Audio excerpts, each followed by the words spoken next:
The air in the cave was bone-chillingly cold. After absorbing all the origin power from the strange tree, Lan Shi felt the origin power in his body reach a state of saturation. His entire body was tense, an indescribable feeling, like he had just eaten too much. He touched his stomach, but it wasn't a feeling of fullness. He hadn't unlocked the third-tier gene lock either. It was as if his origin power was overflowing, yet he was missing something crucial.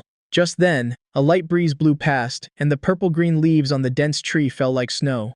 The whole tree seemed to lose its vitality, leaving behind only bare branches. Both Lin Shi and Demon King were stunned. Demon King suspiciously took another bite out of the trunk, leaving another tooth mark. It bared its teeth, looking annoyed. With Demon King's bite force, it could leave marks even on solid steel, which proved this tree was incredibly hard.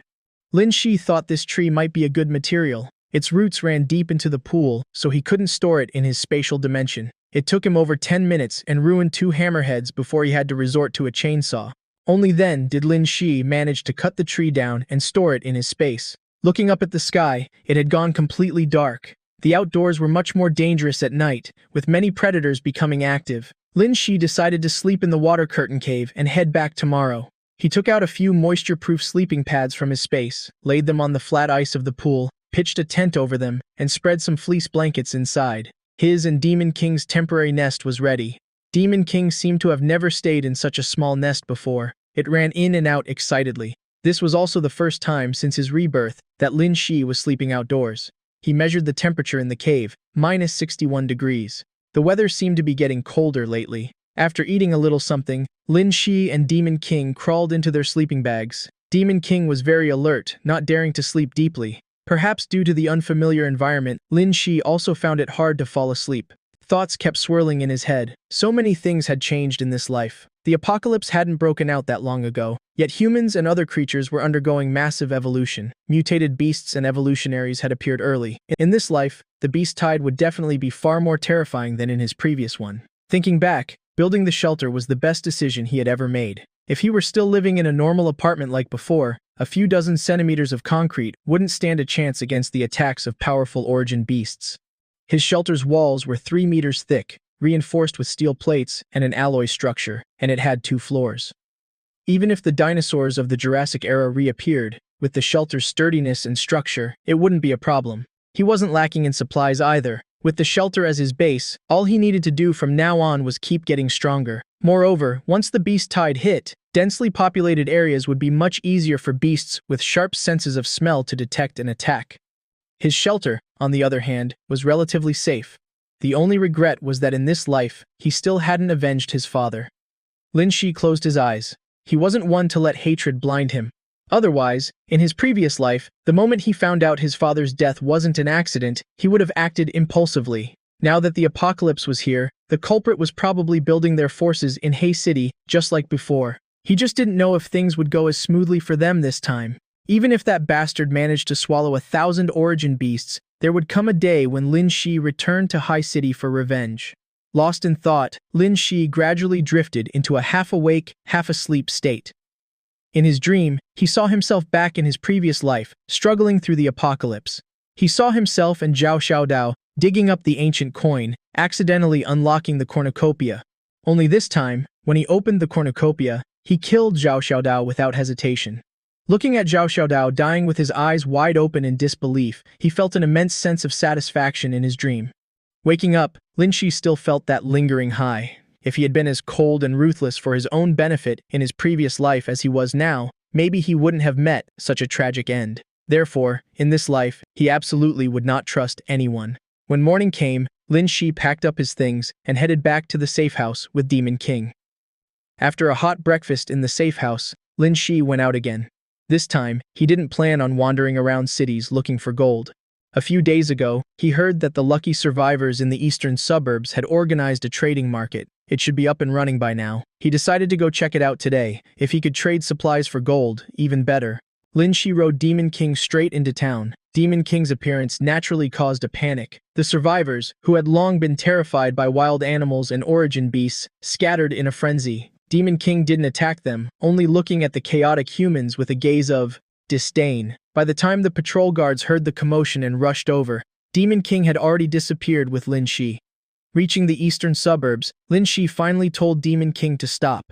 He grabbed a survivor who was cowering on the ground. Is there a trading market nearby? I have supplies. The man was so scared he stuttered, almost thinking he was going to die. Yes, ahead north of that motel, a kilometer past the bridge, by the park. Getting the location. It took Lin Shi about 10 minutes to find the park by the bridge, the man mentioned. He gave Demon King a few instructions, telling it to wait nearby for his command, and entered the park alone. The park, once full of flowers and leaves, was now buried under thick snow. Only a few large trees still had half their trunks exposed, letting people know this place used to be a park. The park was crowded and bustling. 2 squads of soldiers were maintaining order. Lin Shi walked in and saw makeshift stalls set up on the snow. Some stalls had wooden signs reading, "Buying medicine at a high price." Some displayed useless machine parts to trade for a little food. Some sold fabrics and warm clothes, various prices. There was even a stall using torn rags, begging kind-hearted people for a bite to eat, praying for their long life. You could find anything here. There were more sellers than buyers. Lin Shi walked about halfway around and found what he needed at a stall. A skinny teenage boy with chapped hands, displaying about 10 pounds of gold jewelry. Lin Shi stood in front of the stall. The boy was still staring hungrily at the food at another stall, swallowing his saliva, completely ignoring Lin Shi. Lin Shi coughed lightly. The boy turned to look at him.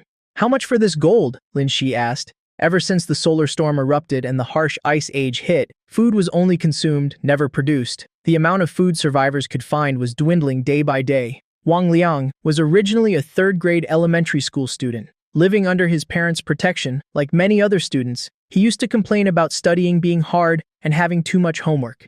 He even imagined how great it would be if the apocalypse came. He wouldn't have to go to school anymore, and he could even be like the protagonist in a novel, awaken superpowers and do whatever he wanted. But when the apocalypse actually arrived, it was completely different from what he had imagined. His father went out to find food for him and his mother and never came back. His mother fell seriously ill with a high fever and was bedridden. There was nothing left to eat at home. Wang Liang had to shoulder the responsibility of finding food. But he was young and lacked life experience. He couldn't find any food, only some random items or things people had thrown away on the streets. He figured if he couldn't find food, he could find some other things to trade for a little sustenance. The gold nuggets on this stall were things he had scavenged from a house. They were scattered on the floor. Besides the gold, there were used toothbrushes, a fairly new towel, and so on. But these things couldn't even be traded for a packet of cold medicine or a single steamed bun. Wang Liang had set up his stall here for 2 days and hadn't managed to trade for anything. The military's food rations had run out yesterday.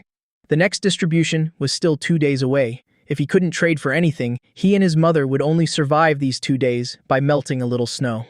He could endure it, but his mother Wang Liang stared intently at a nearby stall, where a few frozen steamed buns were being sold.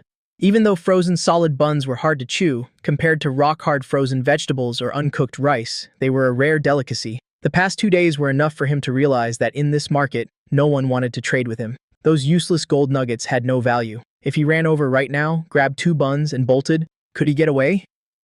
Wang Liang was just entertaining the thought when a tall shadow loomed over him. But he didn't pay attention, thinking it was just a passerby, until a voice rang out above his head. How much for this gold? You want to buy gold?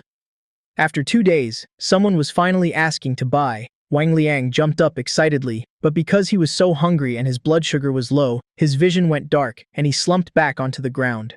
Lin Shi frowned, waiting for the teenager in front of him to calm down. Wang Liang said excitedly, "These can be traded for 2 steamed buns." Thinking about it, he felt he had asked for too much and quickly corrected himself.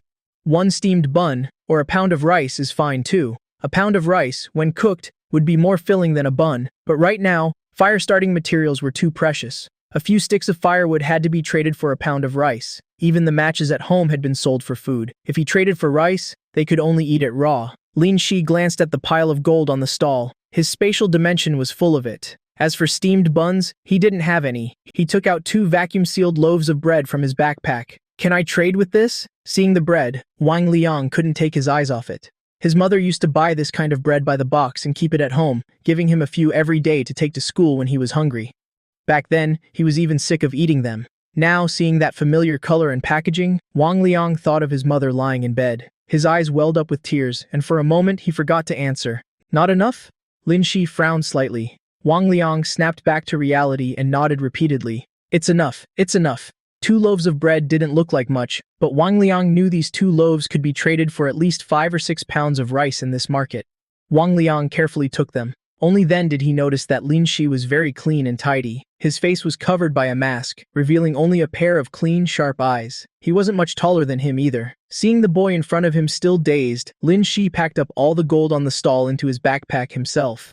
Wang Liang lowered his head. Through the gap in Lin Shi's open backpack, he saw that there was still a lot of bread, smoked sausages, and even matches inside. His eyes gleamed with admiration, but he didn't dare have any bad intentions. Wang Liang thought to himself, if only I were as awesome as this big bro.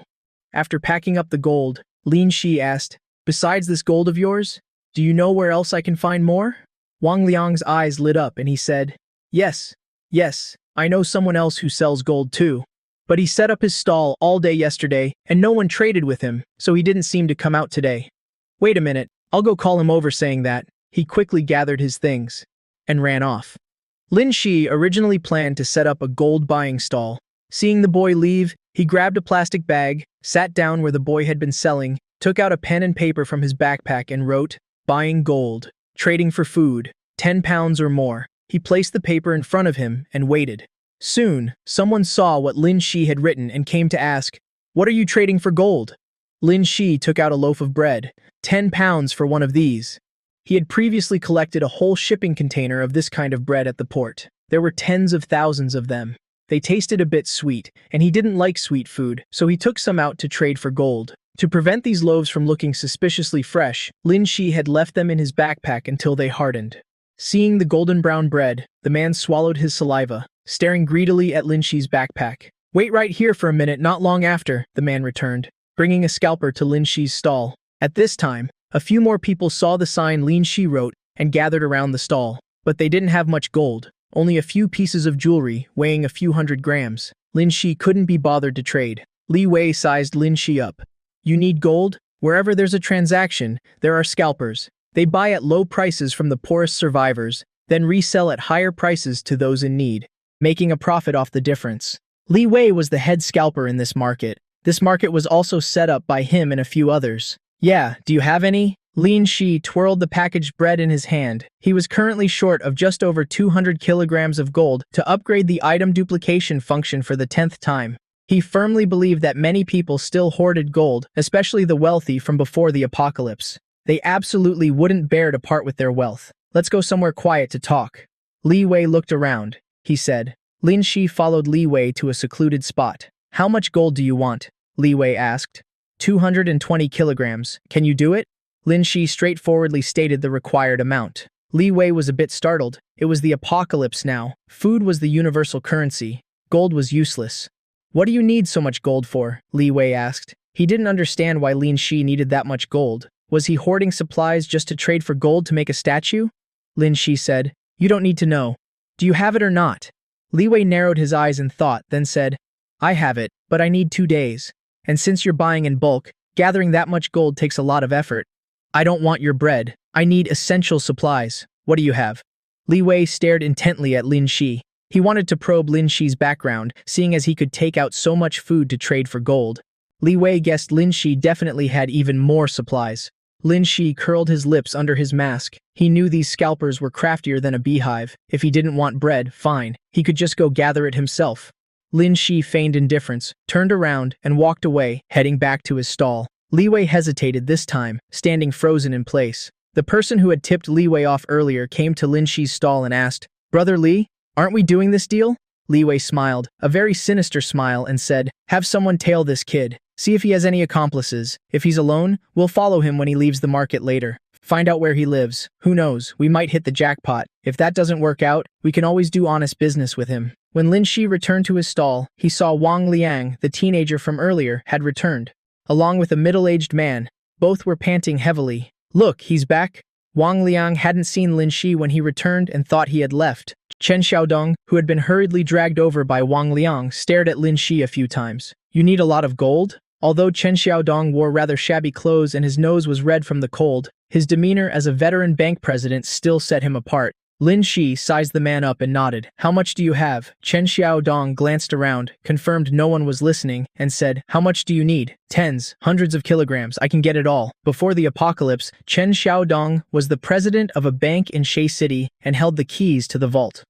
Vaults have many ways to open. When there's no power, a special key can be used. Wang Liang's father had worked under him for many years, and they had a good relationship, so he knew Wang Liang and secretly gave him some food.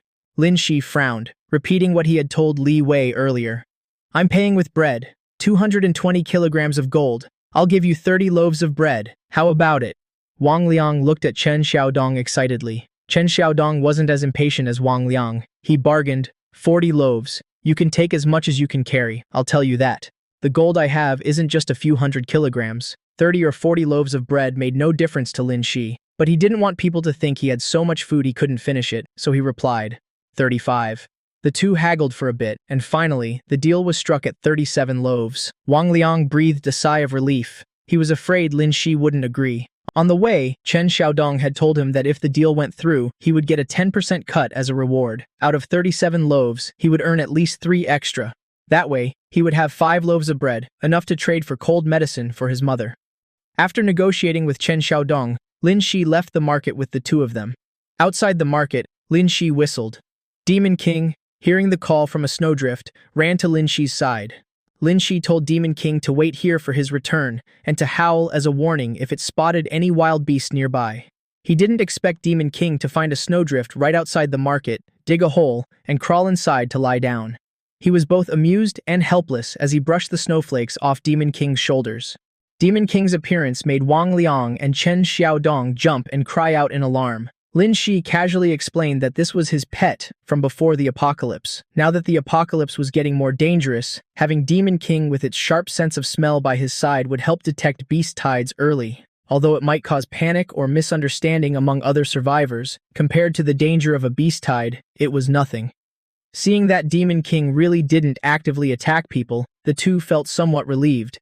Wang Liang immediately looked at Lin Shi with admiration. Lin Shi mounted Demon King and left. He arranged to meet Chen Xiaodong this afternoon at the bank affiliated with the Eastern Suburbs Academy, while he went back to get the agreed-upon bread. But that was just an excuse to hide the existence of his spatial dimension. After parting ways with the two, Lin Shi found an empty store, took 37 loaves of bread out of his space, packed them neatly into a large black bag, and waited until the afternoon appointment.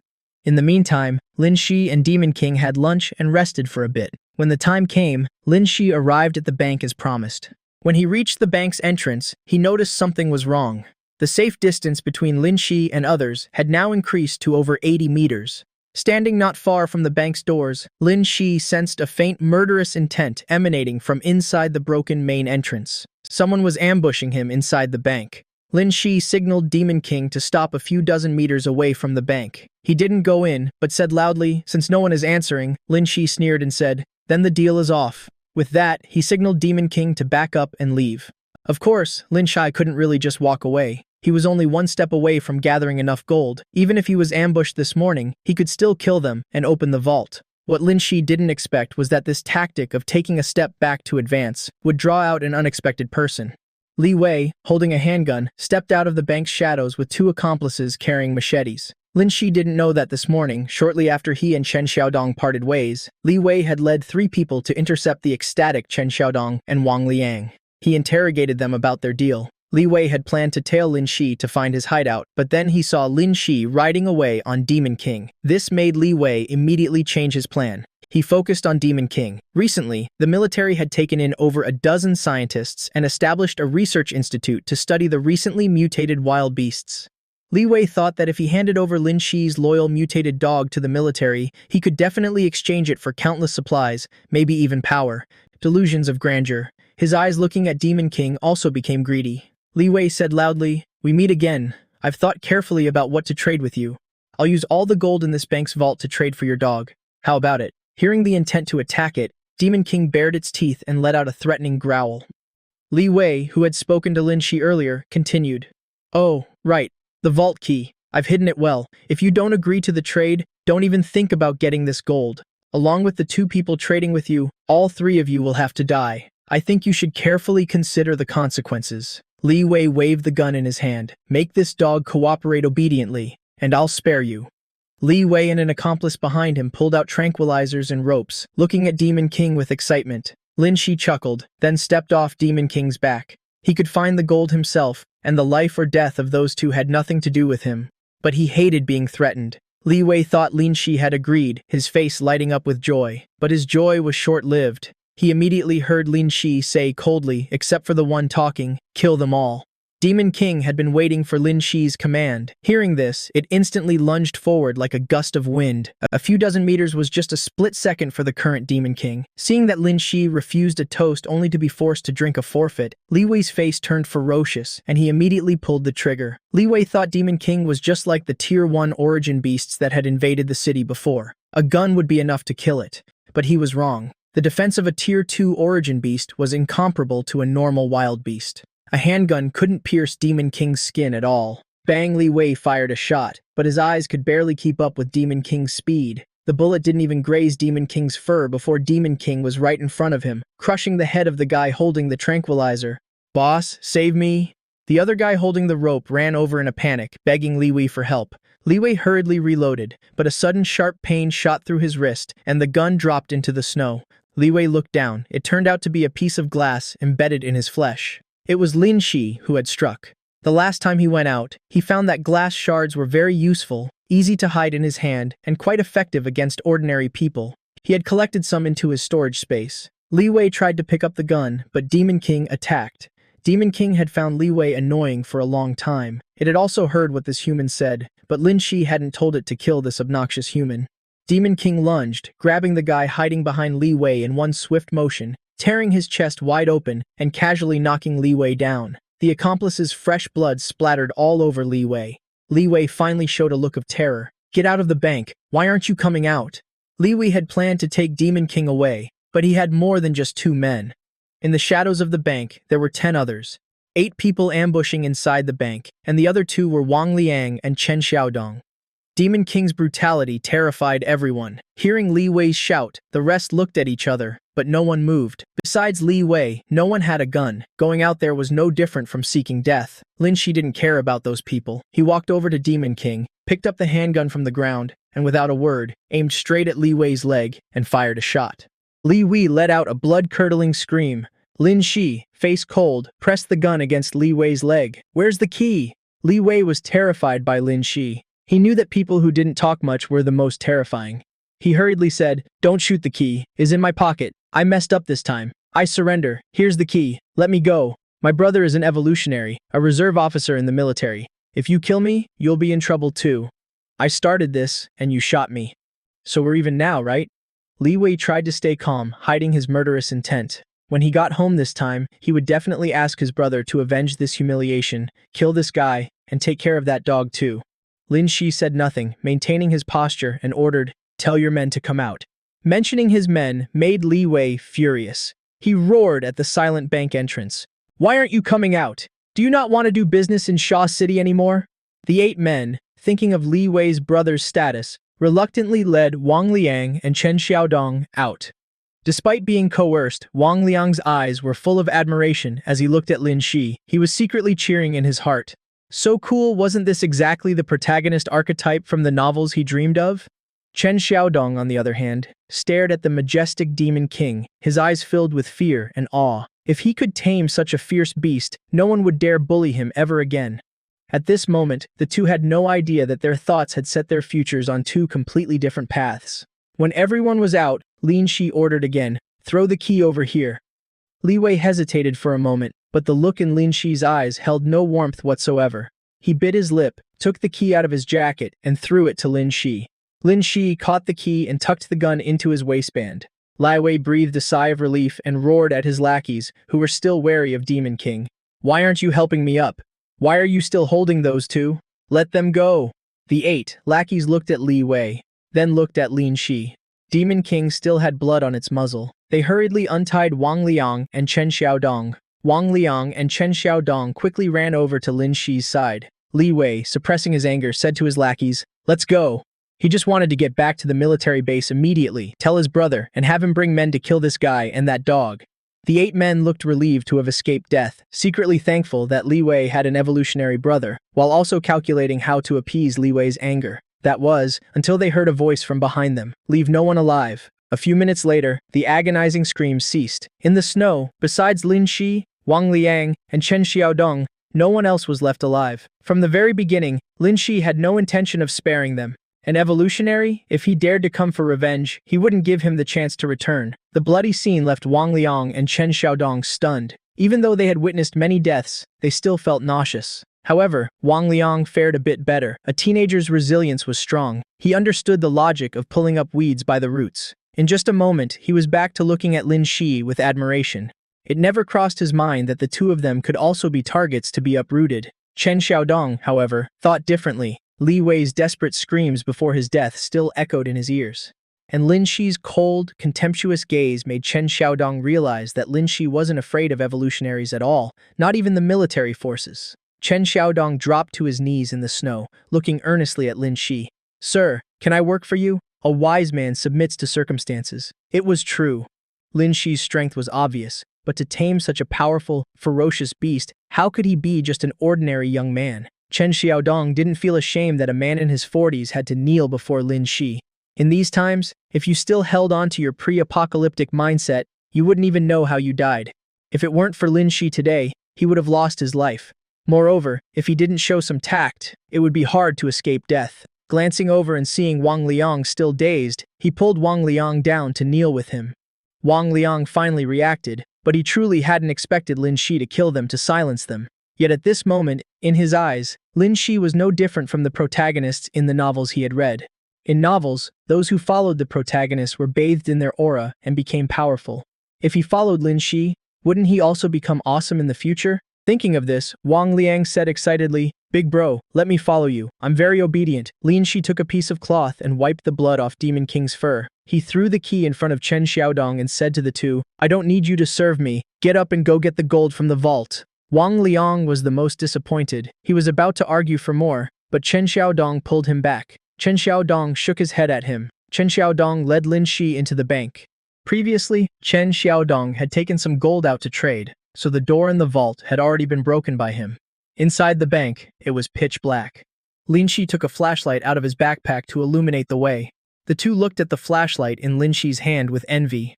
Nowadays, flashlights were more precious than food. Even in the military, trading for a flashlight and batteries came at a very high price. With the flashlight, the three easily reached the vault door. Chen Xiaodong took out the key and opened the heavy, complex vault door. As the flashlight beam swept into the vault, Wang Liang gasped, "Whoa!" He had never seen so much money. The vault was piled high with cash and gold filled an entire shelf. This sight completely overwhelmed those who had never seen such wealth. Chen Xiaodong secretly observed Lin Shi's expression. Seeing Lin Shi remain calm, his reverence deepened. He said respectfully, "About 1 billion in cash, and probably around 2 tons of gold. Consider this a token of gratitude for saving our lives. You don't need to give us the bread, you keep it. Here is the key. We'll wait for you outside the bank." After saying that, he carefully watched Lin Shi. Seeing that Lin Shi had no intention of silencing them, Chen Xiaodong breathed a sigh of relief and pulled Wang Liang outside. Lin Shi held the key, a glint of satisfaction in his eyes. This man was quite smart and tactful. Leaving Demon King to guard the vault door, Lin Shi went in alone. After sweeping through the vault, he took everything, both cash and gold, into his spatial dimension.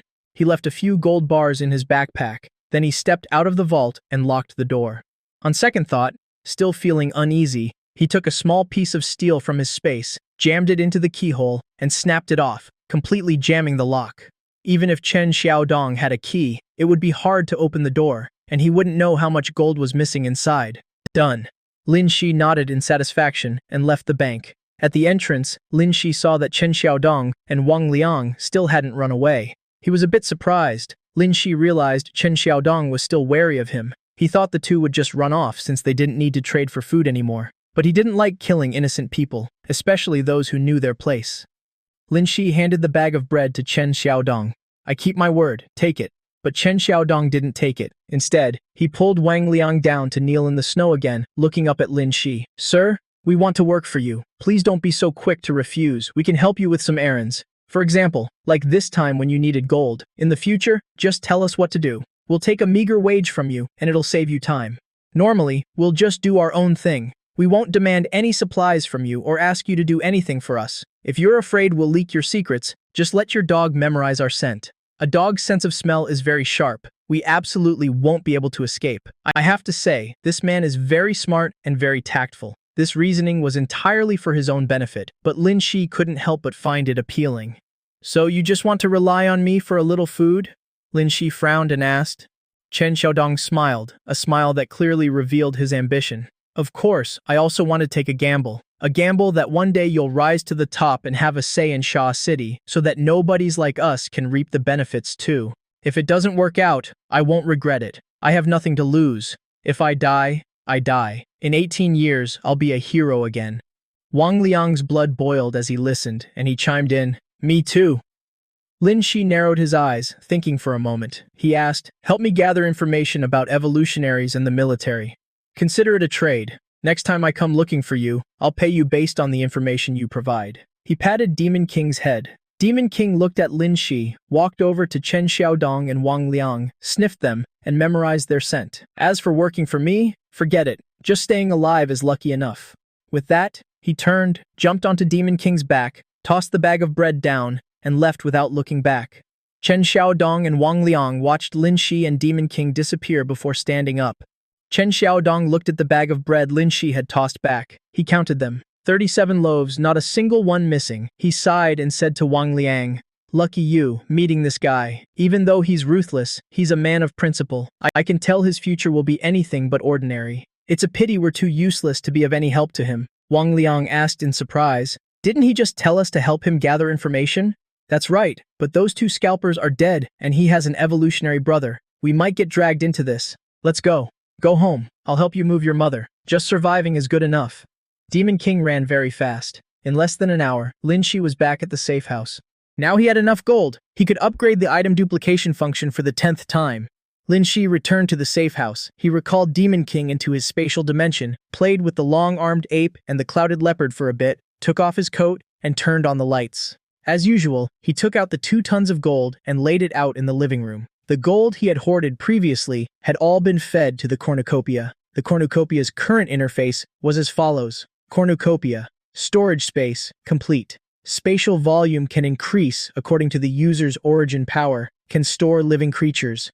Item duplication function. 1,478. Wealth points required for upgrade. 2,200. 3,432.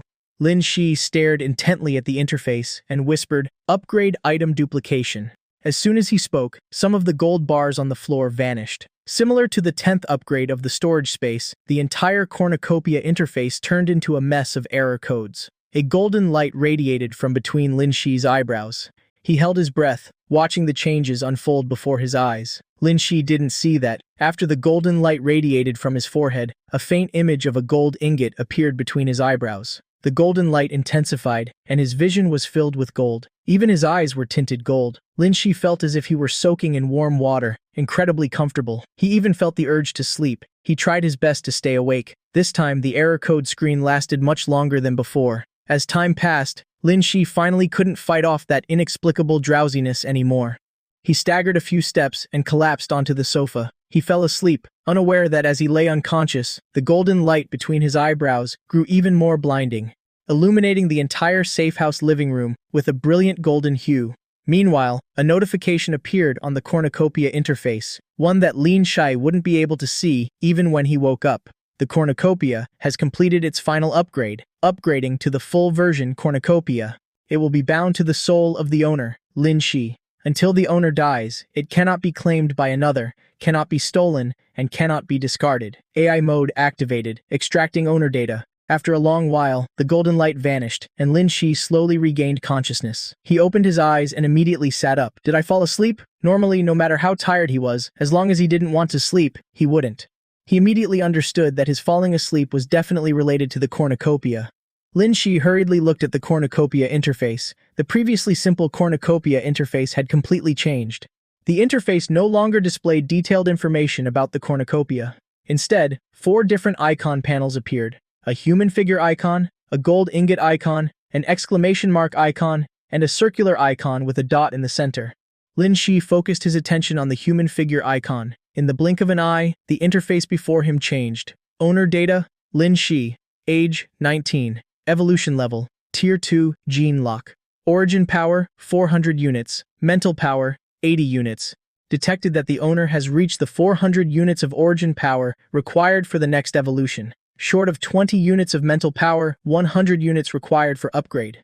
The owner is advised to quickly increase mental power intensity to complete the Tier 3 Gene Lock evolution. What is this? Lin Shi's eyes widened in shock, even forgetting to breathe. The interface before him was unbelievably surreal. Was this a system upgrade after completing the cornucopia?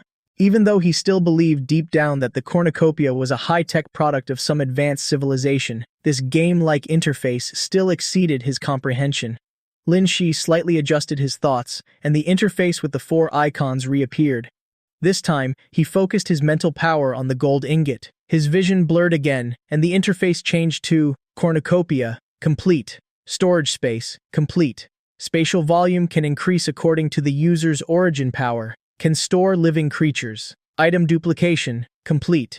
Adds 1 duplication charge per day. Currently remaining 1,479 charges. Seeing this, Lin Shi's breathing quickened significantly. He suppressed his excitement and returned to the 4-icon interface. This time, he focused his mental power on the 3rd icon, the exclamation mark. The next danger will appear in 95 hours and 36 minutes. It is a viral outbreak. The host is advised to prepare accordingly. Viral outbreak. Seeing this, Lin Shi instantly snapped out of his joy over the cornucopia's massive transformation. How could he have forgotten about this?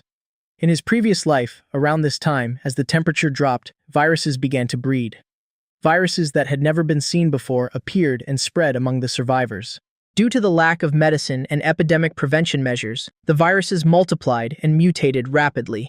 Lin Shi clearly remembered that in his previous life, right around this time, a massive viral outbreak occurred. This virus spread incredibly fast, utilizing almost every transmission method humans could think of. No matter how good one's constitution was, as long as they still needed to breathe, they couldn't avoid being infected by this virus. Symptoms included fever, chills, full body aches, and fatigue. Those who survived would develop antibodies, those who didn't would die. But wait, during the last solar storm, the cornucopia warned of danger within 72 hours. Why was it 96 hours this time? And how did it know exactly what the danger was? He was about to open the 4th icon when an untimely knock echoed from outside the door. Lin Shi frowned slightly, glancing at the smartwatch on his wrist. He had been home for over 2 hours. It was almost 3 p.m. now. He had been unconscious for about half an hour. Lin Shi checked the gate's surveillance camera. He hadn't cleared the snow at the gate today, and the peephole was covered in snow, so he couldn't see the situation outside clearly. 3 men, each holding a hammer and a machete, along with a middle-aged woman carrying a basket on her back, were standing in front of Lin Shi's door. The men pounded on the door a few times, then pressed their ears against it to listen, but heard nothing. "Brother Cheng, is no one here? Didn't we knock this morning too?" The middle-aged woman, her head and half her face wrapped tightly in cloth, stood in the freezing wind, hugging her arms tightly, looking up at the man knocking on the door. Liang Cheng, the one called Brother Cheng, said to the 3 doubtful people, "I just saw a silhouette on the mountain, so I figured the owner was back." Hearing this, another man's eyes lit up. "The village at the foot of the mountain is completely empty. They must all be dead. We've been up here all day and haven't found a single piece of firewood. The people in this weird house must have chopped it all down." For the past month or 2, Lin Shi had either gone out with Demon King or gone to gather firewood. After getting the long-armed ape, 1 man and 2 beasts gathered firewood much faster. They had chopped down all the trees around the mountain peak. These 4 had walked all the way from the city, searching the mountain without finding a single tree, and had lost their patience. Liang Cheng said, "The stuff in the houses at the foot of the mountain has been swept clean too. This place is already desolate. Probably no one else has been here." Another man's eyes also lit up, immediately understanding Liang Cheng's implication. "What do we do, Brother Cheng?" "You make the call. We'll follow your lead," Liang Cheng said in a low voice. "First, lure the people inside out. If they don't come out, we'll figure something else out." After saying that, he felt a tickle in his throat and coughed. The other 3 understood Liang Cheng's plan. The 3 men looked at the middle-aged woman. The 4 of them often went out together to scavenge for supplies. The plan was to have the woman knock on someone's door. The other 3 would hide to the side. The woman would offer her body in exchange for some food. Then, when the owner opened the door, the three men would take the opportunity to rush in, murder and rob. This method was very effective against lone survivors. It was a scheme Liang Cheng had come up with. The middle-aged woman also understood Liang Cheng's intention and took off the warm scarf wrapped around her head, revealing a face that still retained some youthful charm. The three men nodded at each other and quickly ducked to the side to hide. But today, the middle-aged woman didn't seem to be feeling well. As soon as she took off the scarf, she started coughing. The middle-aged woman tried to suppress her cough and knocked on the door for a long time, but there was still no movement inside. Just as the four were about to lose their patience, suddenly, a bloody hole appeared in the middle-aged woman's head. She collapsed, unconscious. Lin Shi didn't care about the people knocking on the door. He focused back on the cornucopia. He found that the fourth icon couldn't be clicked. He tried a few more times, but it still didn't work. If it couldn't be clicked, so be it. He focused on the first three icons again. First was the cornucopia's information. Cornucopia, complete. Storage space, complete. Spatial volume can increase according to the user's origin power. Can store living creatures. Item duplication, complete. Adds 1 duplication charge per day. Currently remaining 1,479 charges. After the upgrade, the item duplication function was indeed complete, and it came with an additional skill. Adding 1 duplication charge per day. The item duplication function could finally regenerate. Ever since he got the cornucopia, Lin Shi had always hoped the duplication charges could regenerate. Even though he couldn't upgrade to massively increase the duplication charges right now, 1 charge a day added up. In a year, he'd have over 360 more charges. In 3 years, over 1,000. In other words, decades from now, he wouldn't need to scavenge for supplies anymore. He just needed to continuously duplicate the items running low in his space, and he'd have an endless supply. This was truly a massive surprise for him. But that wasn't what surprised him the most. During this cornucopia upgrade, the biggest surprise was the first icon, his personal information. User information, Lin Shi. Age 19. Evolution level, Tier 2 gene lock. Origin power, 400 units. Mental power, 80 units. Detected that the user has reached the 400 units of origin power required for the next evolution. Short of 20 units of mental power, 100 units required for upgrade. The user is advised to quickly increase mental power intensity to complete the Tier 3 gene lock evolution. The cornucopia could actually check his physical condition. After absorbing that strange tree, Lin Shi felt his origin power was full, but he couldn't unlock the gene lock like before. He knew he was missing something very important. With this reminder, he finally understood he was lacking mental power. Without this reminder, he never would have figured it out even if it killed him. He had 80 units of mental power. Lin Shi suddenly remembered that ever since his rebirth, he had been very sensitive to the gazes of others. Perhaps that was the effect of mental power. Moreover, he knew how to strengthen his mental power. From his failed attempt to use the cornucopia to extract gold from the bank remotely. After many trials and practice sessions, Lin Shi had increased the control range of the cornucopia from 5 mm to centimeters.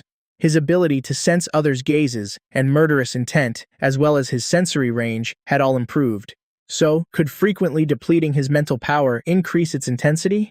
Now that he knew how to unlock the Tier 3 gene lock, the next thing he needed to do was strengthen his mental power. He rubbed his forehead. The feeling of depleting mental power was very uncomfortable, but to unlock the Tier 3 gene lock, he had to do it. Lin Shi was completely immersed in the world of the cornucopia, completely ignoring the noise outside the door. It wasn't until he heard gunshots that he focused back on the outside. Lin Shi's eyes flashed with murderous intent. Normally, anyone showing up at his door at this time was up to no good. But when he opened the door on high alert, he didn't see anyone trying to attack him. Instead, there were corpses lying on the ground and an unexpected person. Liao Peng. Lin Shi frowned, his gaze sweeping from the corpses to the scruffy beard on Liao Peng's face, then to the handgun in his hand. After not seeing him for 2 or 3 months, Liao Peng had gone from a sharp, mature man in his 30s to looking like a vagrant. He wore a dirty, ill-fitting cotton-padded jacket, and his hair was so greasy you could wring oil out of it to cook 6 dishes. His face was weathered, looking like he had been through a lot. He almost didn't recognize Liao Peng.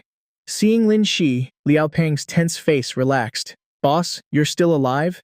He tucked the handgun into his waistband and looked at Lin Shi excitedly.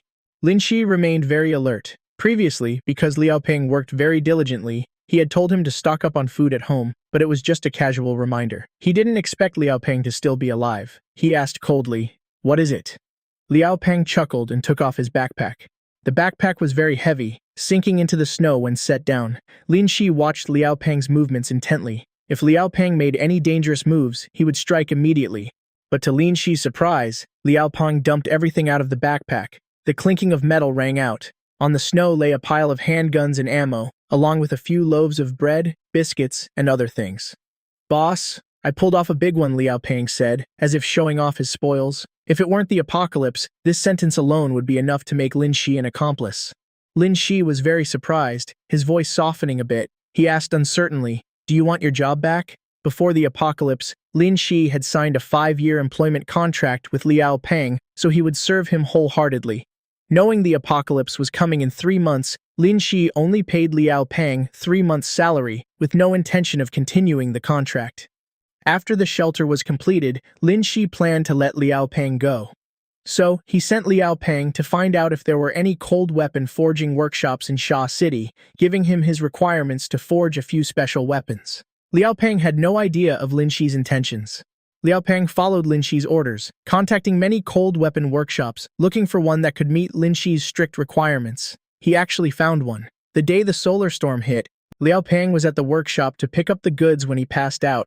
Waking up the next day, he found the power was out, cars were broken, and phones were dead. The whole world had completely changed. The cold weapons Lin Shi ordered were very heavy. Without a car, he couldn't bring them back. It poured rain that day, and Liao Peng walked for half a day to reach Lin Shi's shelter. But Lin Shi had gone out early for his $0 shopping spree at the seaport. Unable to find Lin Shi, Liao Peng went back. It hailed that night, and it started snowing the next day.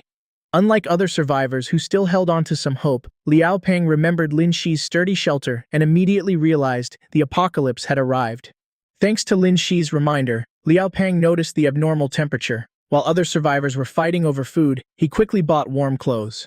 On top of that, he had bought a few boxes of food and water, following Lin Shi's advice, so he quickly made it through the initial half-month adaptation period. With no family or friends in Sha City, Liao Peng was grateful to Lin Shi for giving him a way to eat and helping him survive the early stages of the apocalypse. His gratitude toward Lin Shi couldn't be fully expressed in words. After that, Liao Peng took advantage of the good weather to visit Lin Shi's shelter again. But whenever the weather was good, Lin Shi was usually out looking for gold. Liao Peng didn't give up. He figured if someone like him could survive, then Lin Shi, a hardcore doomsday survivalist, definitely couldn't be dead. Today, he had once again walked for nearly half a day to find Lin Shi. He didn't expect that as soon as he reached the peak, he'd see 4 people stealthily surrounding the door of Lin Shi's shelter.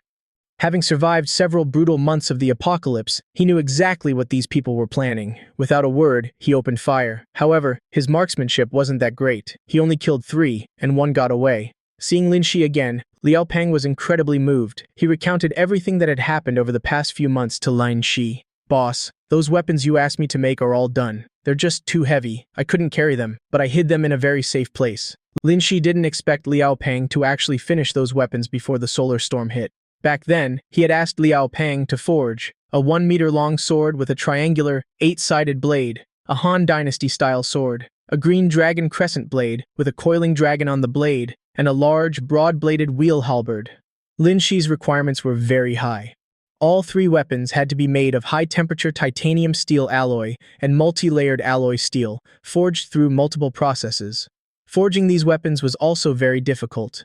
Nowadays, cold weapons had declined. Cold weapon workshops with this technology were definitely very rare. Initially, I just wanted to give Liao Peng something to do. I didn't expect the forging to be completed before the solar storm hit. After all, at that time, Lin Shi didn't know this apocalypse would be different from his previous life, that origin beasts would appear so early, and that he would unlock his gene lock and trigger a series of events. Because those weapons, the lightest one, the 8-sided hand sword, weighed at least 40 or 50 pounds, not to mention the green dragon crescent blade and the bulky wheel halberd, which easily weighed dozens or even over 100 pounds.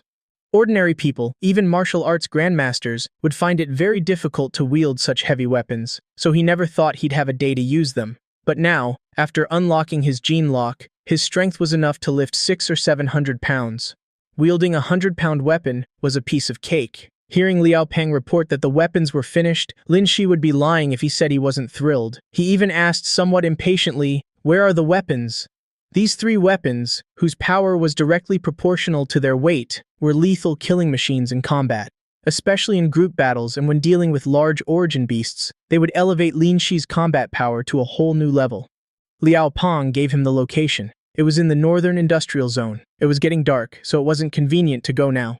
Lin Shi decided to go get them tomorrow. Lin Shi looked at Liao Peng with satisfaction and said, "You know that even though it's the apocalypse, the employment contract between us is no longer valid. Now that you've done me a huge favor, tell me what you need. I'll try my best to get it for you." Liao Peng was overjoyed to see Lin Shi alive. He already had a plan, so he said, "Boss, if it weren't for your reminders, I wouldn't have survived. Forget about the reward. I still owe you my life. I saw that the villagers at the foot of the mountain are all gone, and many houses are empty. I want to find one to live in. If anyone comes looking for trouble, we can help each other out." Liao Peng's rented room was about to be buried by snow. Even if he hadn't met Lin Shi today, he had planned to find a house in Wolong village. Lin Shi thought for a moment. As long as they weren't living together, it was fine. If he hadn't experienced Zhao Xiaodao's betrayal, Liao Peng would indeed be a good partner. Unfortunately, he couldn't trust anyone. Wealth blinds people. He carried the secret of the cornucopia. Anyone who knew about it would find it hard to remain indifferent. Liao Peng was very happy. He pointed at the pile of guns and ammo and said, "Oh right, boss, just take these guns. I can't use them all by myself anyway." Lin Shi glanced at them and declined. "No need. I have some." Hearing this, Liao Peng was slightly stunned, feeling even more that Lin Shi was unfathomable. In Liao Peng's imagination, Lin Shi was someone with connections to the higher-ups of the Xia nation, someone who knew the apocalypse was coming. Now seeing Lin Shi even turn his nose up at handguns, Liao Peng's eyes filled with awe. "Then I'll take them back. If you need them, boss, just come find me." Lin Shi nodded.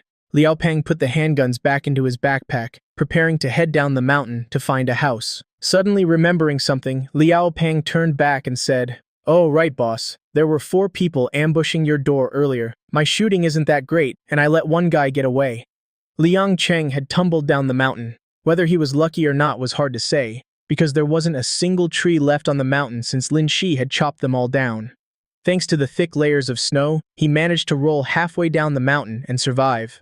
It took Liang Cheng a long time to regain his senses. He glared fiercely up the mountain, then limped away. Hearing Liao Peng say someone had ambushed his door, Lin Shi said, "He got away this time. He might come back next time. Be careful. If he dares to come back, make sure he doesn't leave." Liao Peng had a gun, so he didn't pay it much mind. Liao Peng went down the mountain, and Lin Shi returned to his room to start preparing dinner. Today's dish was super delicious, braised pork. The thin slices of meat melted in the rich sauce, looking incredibly appetizing. After finishing his own meat, Lin Shi didn't forget to prepare roasted meat for Demon King. Now that Demon King was getting bigger, the room was getting cramped, so Lin Shi thought of another way. In the creature storage space, Lin Shi had Demon King command the long-armed ape to build a few wooden cabins. The long-armed ape was clumsy at first, but after being disciplined by Demon King dozens of times, it got better. The wooden cabins were lined with carpets and had water bowls and food troughs. Although they didn't look like much, they could pass as a place to stay. Among them, Demon King's cabin was built the most carefully, while the Clouded Leopard's was the sloppiest. The 3 beasts had established a clear hierarchy. Demon King was naturally the boss. The long-armed ape, though lacking experience, was smart and a fast learner, deserving the number 2 spot. The Clouded Leopard had the lowest intelligence and arrived last, so it became the underling.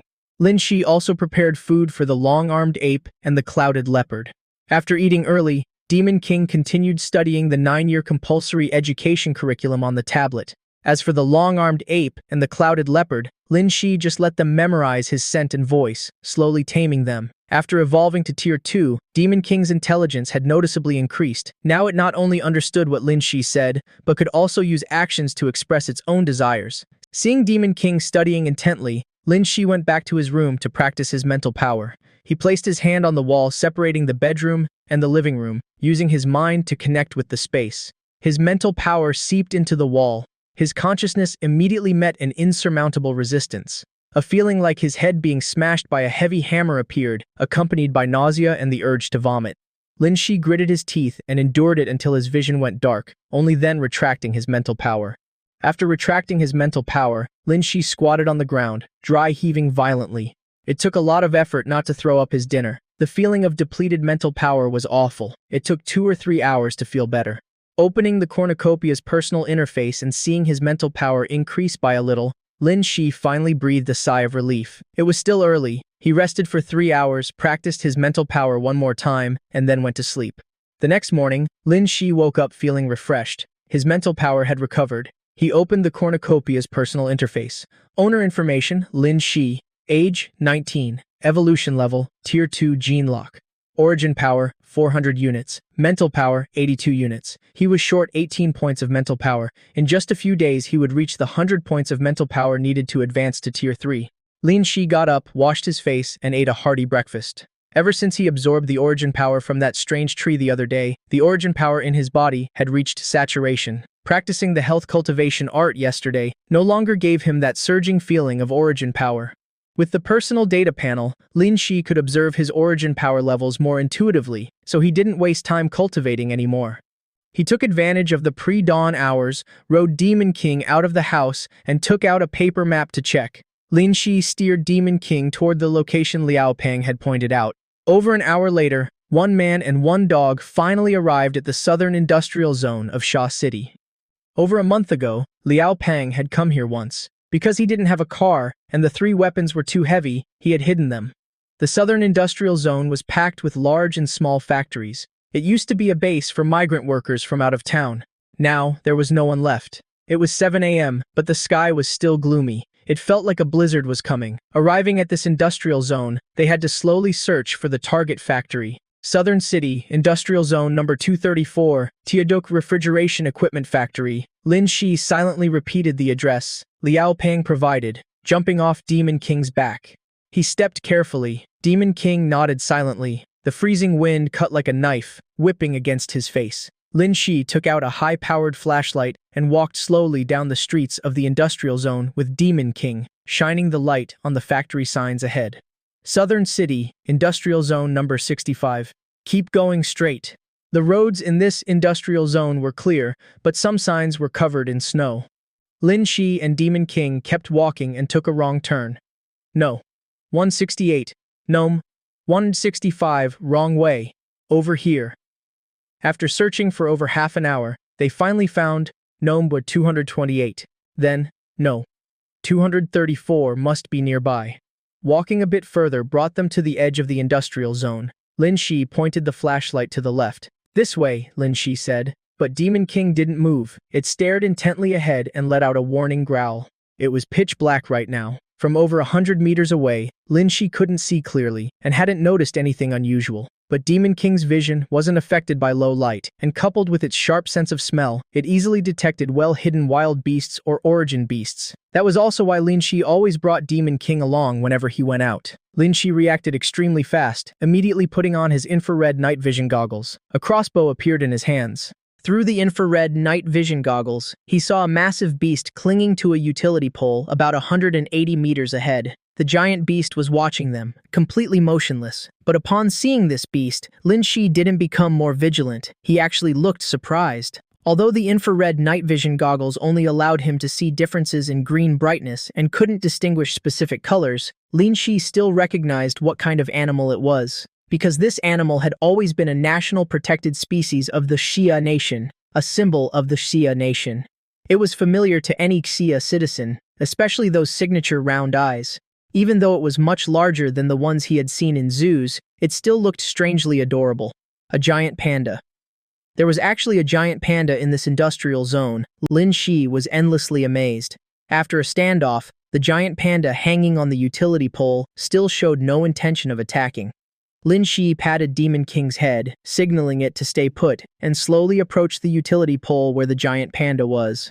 At this moment, his only thought was, I must tame it. I have to take in this stray giant panda line. She slowly approached the giant panda clinging to the utility pole. He put away his infrared night vision goggles and crossbow into his space, trying to appear completely non-hostile. When he was about 100 meters away, the cornucopia alerted him. Detected Tier 2 origin beast within a 100-meter radius. Lin Shi's eyes lit up. Although giant pandas are omnivores, their attack power and bite force are no less than normal carnivores. Moreover, a giant panda's intelligence is on par with a dog's, ranking among the relatively intelligent mammals in the animal kingdom.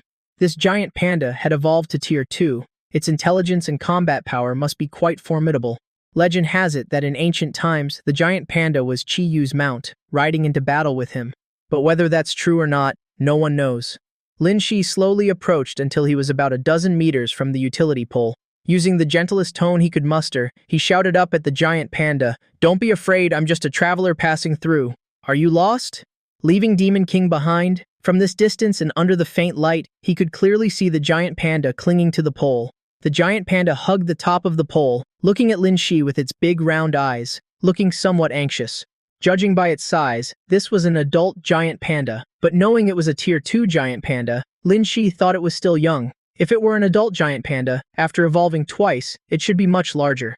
Climbing so high is very dangerous. It's cold up there. "Can you come down?" Lin Shi coaxed softly from below. As he spoke, he continued to inch closer. He was sure he was using the gentlest tone of his life, but the giant panda didn't budge. In fact, it looked even more anxious. Perhaps this panda had escaped from somewhere very far away, or maybe from some zoo.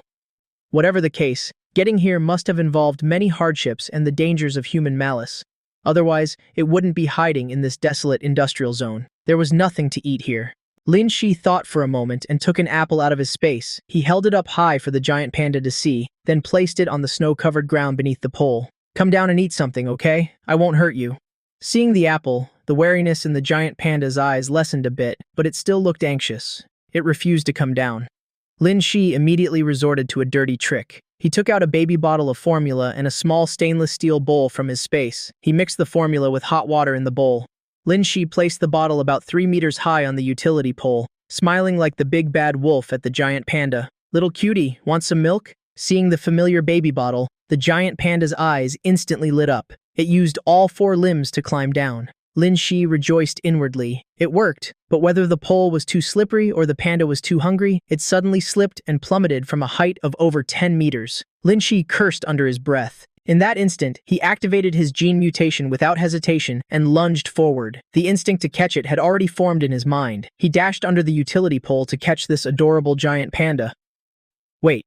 It suddenly flashed in his mind. Tier 2 origin beast. With its defense, falling from this height wouldn't hurt it at all, especially falling into a snowdrift. Even normal giant pandas often fall out of trees without a scratch. He was worrying too much. His instinct had overridden his reason. Lin Shi scolded himself. Seeing a national treasure like this, even he wasn't immune. It seemed to possess an innate, bizarre magnetism. Lin Shi caught it in his arms. The giant panda looked at Lin Shi, big eyes meeting small eyes. Holding the giant panda, it was lighter than he imagined. Lin Shi quickly estimated. This one was about 345 pounds. Dark circles, innocent eyes, a soft and chubby body. Its fur was thicker than the giant pandas Lin Shi had seen before. It felt incredibly soft to the touch, an amazing feeling. Anticipating that the giant panda was about to struggle, Lin Shi quickly set it down. The giant panda trotted over to the baby bottle, buried its head, and drank its fill before standing up. After the giant panda finished the milk, Lin Shi seemingly produced an apple out of nowhere and placed it on the ground. Covered in snow, he flashed a flattering smile. "I have lots of milk. And lots of apples, too. Come home with me, okay?" Seeing the apple, the giant panda was about to run away but was drawn back. Lin Shi took out 2 more apples and rolled them on the snow, making the offer even more tempting. The giant panda looked at Lin Shi, then at the apples. It hesitated for a moment, then crawled closer to Lin Shi. In the end, Lin Shi used 10 apples to successfully lure this little guy into his space. He realized this definitely wasn't an adult giant panda, because an adult giant panda wouldn't be fooled so easily. After strictly warning the long-armed ape and the clouded leopard in his space not to bully the giant panda, Lin Shi returned to Demon King's side. The look in Demon King's eyes as it looked at Lin Shi right now was hard to describe. It looked at Lin Shi with suspicion, as if doubting whether the person in front of it was really its master. Lin Shi's actions just now were no different from a creepy uncle luring a child with candy. He himself knew his behavior and words just now were completely out of character. Honestly, any Exia citizen seeing a giant panda right in front of them couldn't help but get excited. Don't mess around. Who could bear to use violence against such an adorable creature? Cough. Cough. Lin Shi coughed dryly to hide his embarrassment and patted Demon King's dog head. "What are you standing there for? Let's go." 2 minutes later, Lin Shi arrived at the gate of Tiaduk Factory number 234. The factory covered several thousand square meters. Liao Peng said the 3 weapons were in the first-floor workshop on the east side of the factory. He had covered them with a tarp and placed some random junk on top. Lin Shi quickly found the location Liao Peng mentioned. Still thrilled about getting the giant panda, Lin Shi's expression instantly turned serious. The materials Liao Pang used to cover them had been removed. The tarp was gone too. Only 2 weapons remained. The 8-sided hand sword was missing. Someone had been here. Lin Shi immediately understood. The green dragon crescent blade and the wheel halberd were too heavy for an ordinary person to move, so they hadn't been taken. But the 8-sided hand sword was only about 40 or 50 pounds. It was very likely someone found these 3 weapons, saw the 8-sided hand sword was handy, and took it. After taking one, they didn't bother restoring the scene, leaving the remaining 2 weapons exposed. This proved that if they hadn't been unable to carry all 3 would be gone by now. Lin Shi's eyes grew cold. Dare to take my things? Let's see if you have the life to use them. Lin Shi said to Demon King, go sniff it. See whose scent has touched these things recently. Memorize that scent. Demon King went over, sniffed around, and nodded at Lin Shi. Letting Demon King memorize the scent, Lin Shi walked over and picked up one of the weapons. The green dragon crescent blade. The crescent blade is a type of long polearm. Because it has a green dragon head carved on the blade, it's called the green dragon crescent blade. The main reason this blade is so famous is that it was one of the 4 great blades in the Romance of the 3 Kingdoms, and the signature weapon of Guan Yu. History records that Guan Yu did exist, but because this weapon was so heavy, historians still doubt whether Guan Yu actually used the green dragon crescent blade. Also because of its weight, no one in history could actually wield this type of green dragon crescent blade. It was only seen as a training tool for arm strength, not a real combat weapon. Weighing about 90 pounds and over 2 meters long, Lin Shi held it in his hand and felt very strange. To him, this weight was quite comfortable. He took a few test swings. Just pure physical strength made the green dragon crescent blade emit a sharp whistling sound. If this blade hit someone, needless to say, they would be cleaved right in half. However, because the weapon was too long, it wasn't actually suited for infantry combat, but rather for cavalry combat. In infantry combat, it would feel like its full potential couldn't be unleashed. Lin Shi then picked up the large broad-bladed wheel halberd. The large broad-bladed wheel halberd was even heavier than the green dragon crescent blade, weighing about 120 pounds. The large broad-bladed wheel halberd is a type of double-sided axe. The axe head's diameter was nearly a meter, and the total length was 1.7 meters. It was named for its resemblance to an ancient wheel. The top of the axe head also had a sharp spike. It could chop, sweep, stab, and defend. Advancing or retreating, attacking or defending, it could do it all. Just a sweeping strike could cleave even a warhorse in 2. Although its power was immense, because the weapon was so heavy, it couldn't be wielded without extraordinary strength. Both weapons had already been sharpened. Lin Shi tested them out, then stored them in his space, planning to see which one felt better to use later. Glancing at the forging equipment in this factory, Lin Shi didn't care if they would ever be used again. He stored them all in his space first, then figured it out later. After that, he mounted Demon King and said, go find the person who took my stuff. Without needing Lin Shi's command, Demon King dashed off like the wind. After running for a bit, Demon King stopped to sniff and determine the direction. Liao Pang had been here once last month. The weapons were still there then, and he had hidden them. Lin Shi didn't know how many days ago the person who took the 8-sided hand sword had taken it, or if they could still be found. He could only trust Demon King's sense of smell. Just like that, Demon King ran and rested, and after nearly 2 hours, brought Lin Shi to the eastern suburbs. The Starlight Hotel wasn't far away. At this moment, Lin Shi and Demon King were hiding behind a building. Lin Shi narrowed his eyes, pointed at the Starlight Hotel, and asked, the person I'm looking for is in there? Demon King nodded silently. You go back to the space first. I'll go take a look, Lin Shi said. Storing Demon King in his space, Lin Shi disguised himself a bit and headed toward the Starlight Hotel. Ever since he killed Lu, it had been over a month since he last came to the eastern suburbs. Now, the arrest warrant had been cancelled. There were still quite a few people coming to the gate to receive supplies, but it wasn't as crowded as the early days. The officer surnamed Lin, who had suppressed the thugs that day, wasn't at the gate either. Instead, it was a face Lin Shi found somewhat familiar. Wang Chao.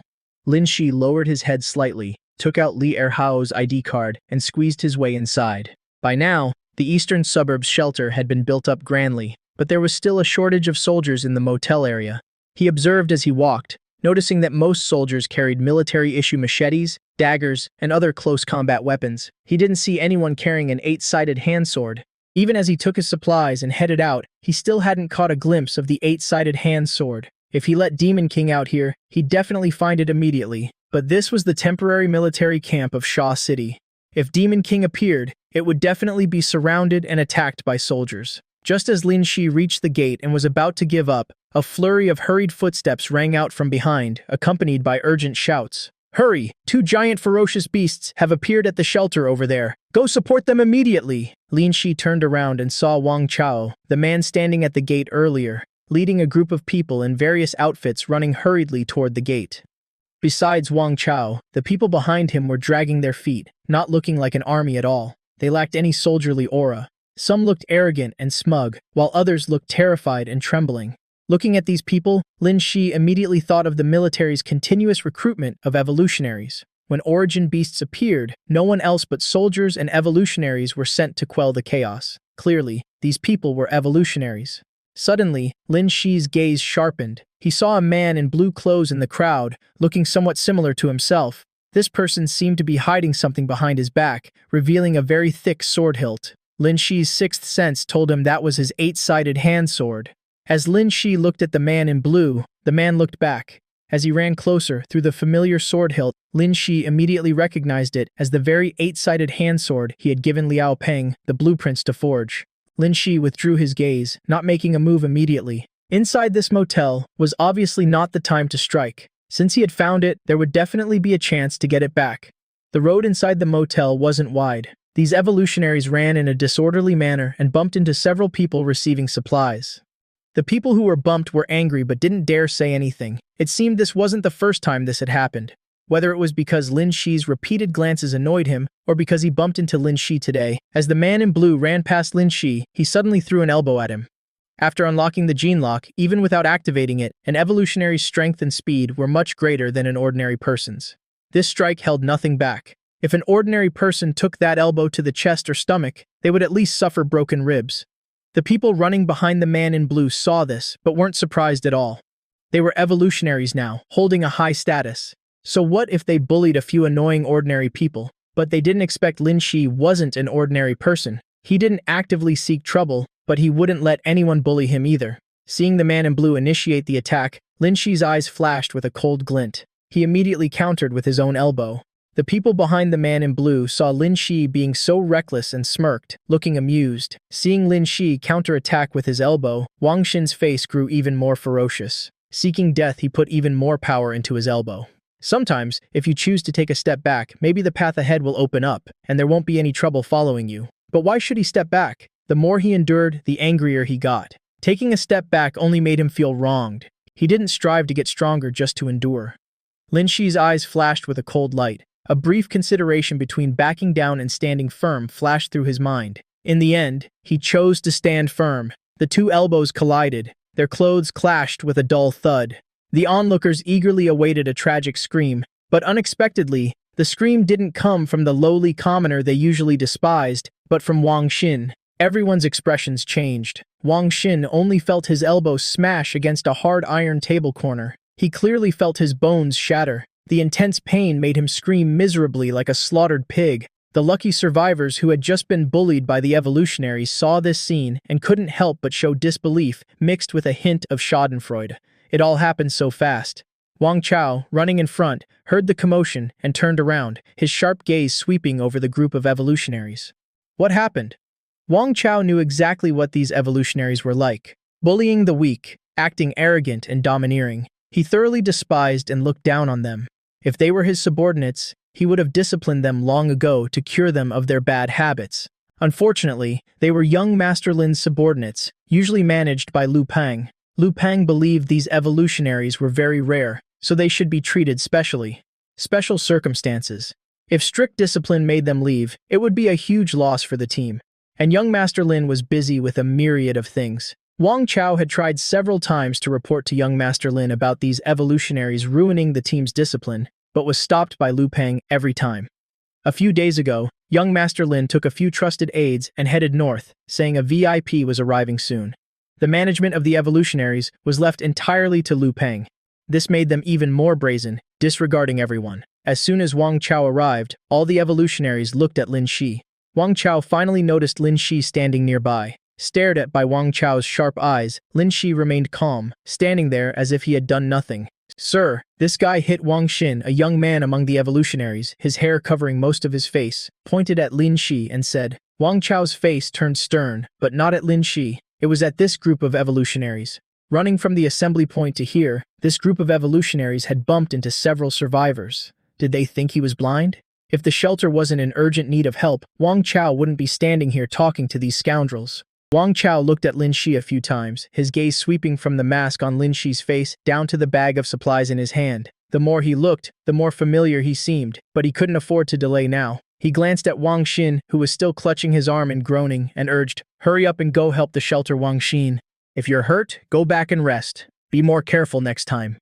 What a blatant dismissal! Wang Xin, in pain, glared angrily at Wang Chao. "Officer Wang, he hit me. Is that it?" Even though Wang Chao didn't see what just happened, he knew exactly what these evolutionaries were like, especially Wang Xin. He received the most complaints about this guy. Wang Chao's eyes flashed with disgust and contempt. An evolutionary getting injured by an ordinary person? Did you join the evolutionary squad just to be a laughingstock? It's better if you don't join the support mission. You'll just end up as beast food. Hearing this, a few evolutionaries and the survivors watching the commotion burst out laughing. Some survivors who had narrowly escaped even whispered among themselves, "What kind of evolutionary is that? Always acting so high and mighty, and now he's screaming so pitifully. Pretty boy. Looks tough, but is completely useless. Only knows how to bully us ordinary folks. If you just grab a guy who's trained a bit, he could definitely beat him down. I don't understand why the military recruits these guys." Exactly. Just to be a joke. You didn't see it, but I saw it clearly. He deliberately smashed his elbow into the other guy and ended up getting a taste of his own medicine. He's screaming worse than a dying man. Wang Chao's blunt words made Wang Xin grind his teeth in anger, his face turning red and pale. Coupled with the pain in his arm, his whole face was contorted. The surrounding survivors were whispering. Even though Wang Xin couldn't hear exactly what they were saying, looking at their expressions, he knew it wasn't anything good. Wang Xin gritted his teeth, glaring fiercely at those ignorant survivors, wanting to memorize the faces of those mocking him. Unfortunately, with the recent spike in flu cases, most survivors were either wearing masks or had their faces covered with scarves. Wang Xin could only vent all his anger on Lin Shi. "Very good, kid. If you have the guts, don't run." He directly challenged Lin Shi right in front of Wang Chao. Wang Chao frowned, but he didn't have time to waste now. He said to the guard standing nearby, "Take Wang Xin back." He shot Wang Xin a warning glare, then swept his gaze over the evolutionaries who were still standing like statues. "The rest of you, hurry up and go support the shelter immediately. Don't make me say it again." The remaining evolutionaries had no choice but to move. Seeing Wang Chao lead his men away, the survivors watching the commotion, afraid of getting caught in the crossfire, quickly dispersed. Lin Shi also planned to turn and leave, but not immediately. He headed toward the entrance of the Starlight Hotel, where it would be easier to make a move.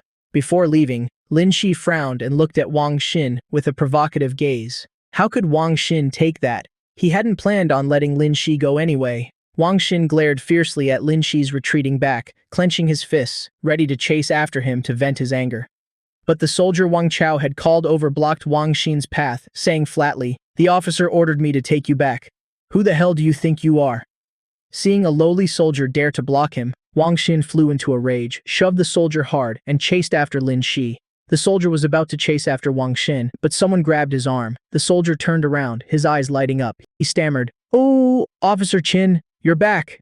The newcomer was wearing civilian clothes, not a military uniform. She had a petite and delicate figure, clearly a girl, yet the soldier called her an officer. If Lin Shi were still here, he would recognize this person as the girl who had killed the family of 3 earlier. Qin Shuang. He probably didn't expect that shortly after parting ways with Lin Shi, Qin Shuang had unlocked her gene lock and joined the military as an evolutionary. Through grueling training and absolute obedience to orders, she had achieved great merits during the Origin Beast attack a while ago. She stood out among the evolutionaries, passing the reserve officer selection and officially becoming an officer. Qin Shuang not only trained with the soldiers, but also never complained during missions, being even more proactive than the veterans, almost disregarding her own life. The soldiers went from initial resentment to approval, and finally, to admiration. When it came to the most beloved and admired person among the evolutionaries by the soldiers, it went without saying, it was Qin Shuang. Furthermore, Qin Shuang was a girl, so the young soldiers couldn't take their eyes off her. Qin Shuang looked in the direction Wang Xin and Lin Shi had left, and said to the soldier, "I'll go take a look. You don't need to go." Lin Shi heard Wang Xin yell at the soldier to screw off. Immediately, he knew his provocation had succeeded. He quickly walked out of the Starlight Hotel.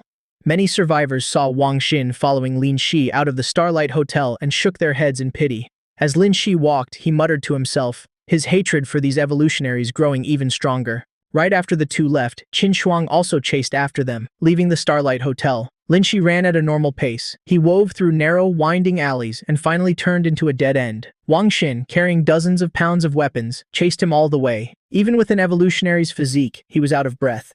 Let's see where else you can run. Seeing Lin Shi standing with his head down at the end of the dead alley, Wang Xin thought Lin Shi had given up. A ferocious smile appeared on his face. Your bones are pretty tough today. I'm going to break every single one of them, then skin you alive right here.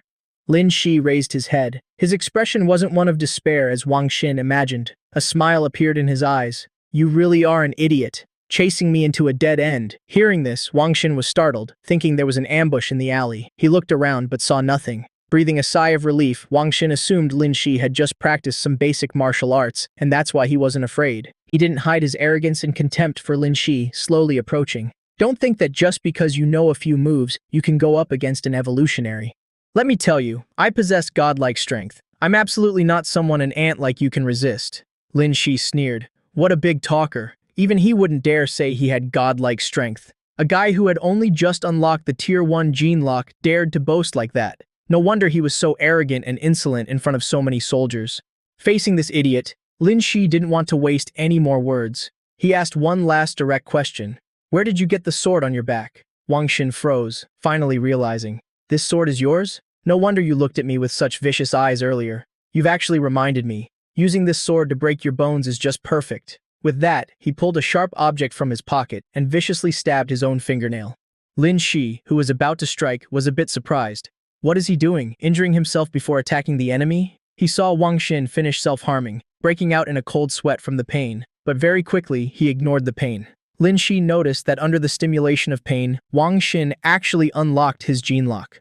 What is this? Pain stimulation method? Wang Xin's aura changed. He drew his sword, holding it in his left hand, and slashed at Lin Shi. His expression, twisted by extreme excitement, pain, and killing intent, became distorted. Die, you peasant! The alley was narrow. Boosted by the gene lock, this sword strike came from a tricky angle, blocking all of Lin Shi's escape routes. But Lin Shi didn't flinch. He didn't even unlock his gene lock. He channeled his origin power throughout his body, preparing to catch the sharp blade barehanded. Holding a 50-pound object and catching a 50-pound object swinging at you are two completely different concepts. Seeing Lin Shi's reaction, Wang Xin thought he had given up. The smile on his face grew even more sadistic. Just as she reached the entrance of the alley, Qin Shuang witnessed this scene. The other person automatically activated their gene lock in an instant. Qin Shuang kicked hard against the wall, accelerating toward Wang Xin. At the same time, she reached for the blade. Right now, she only had one thought in her mind. I must grab that sword. I can't let Wang Xin land a fatal blow. Qin Shuang's appearance was too sudden. Although Lin Shi was surprised, he kept a calm face. Wang Xin was different. Seeing someone suddenly appear beside him, he was immediately distracted. By the time he snapped back, his arm flared with pain. The sword had already been blocked by Lin Shi. Lin Shi flicked his wrist, and the 8-sided hand sword slipped from Wang Xin's grasp, simultaneously dodging Qin Shuang's reaching hand. Wang Xin didn't even have time to be terrified. Without his weapon and lacking combat experience, Wang Xin froze, failing to seize the moment before his gene lock wore off to continue attacking. He looked at Qin Shuang and said in surprise, Qin Shuang, you came just in time. Help me kill this peasant. Qin Shuang looked at Wang Xin coldly. She quickly drew the dagger at her waist and thrust it straight at him. Wang Xin hurriedly dodged, crying out in horror. Are you crazy? What are you doing? Are you trying to kill a teammate? Qin Shuang didn't stop. Her dagger strikes were fast and vicious, stabbing Wang Xin in the arm and back. Although they didn't hit any vital spots, the duration of his gene lock was up. Wang Xin immediately slowed down, couldn't dodge in time, and was stabbed in the heart by Qin Shuang.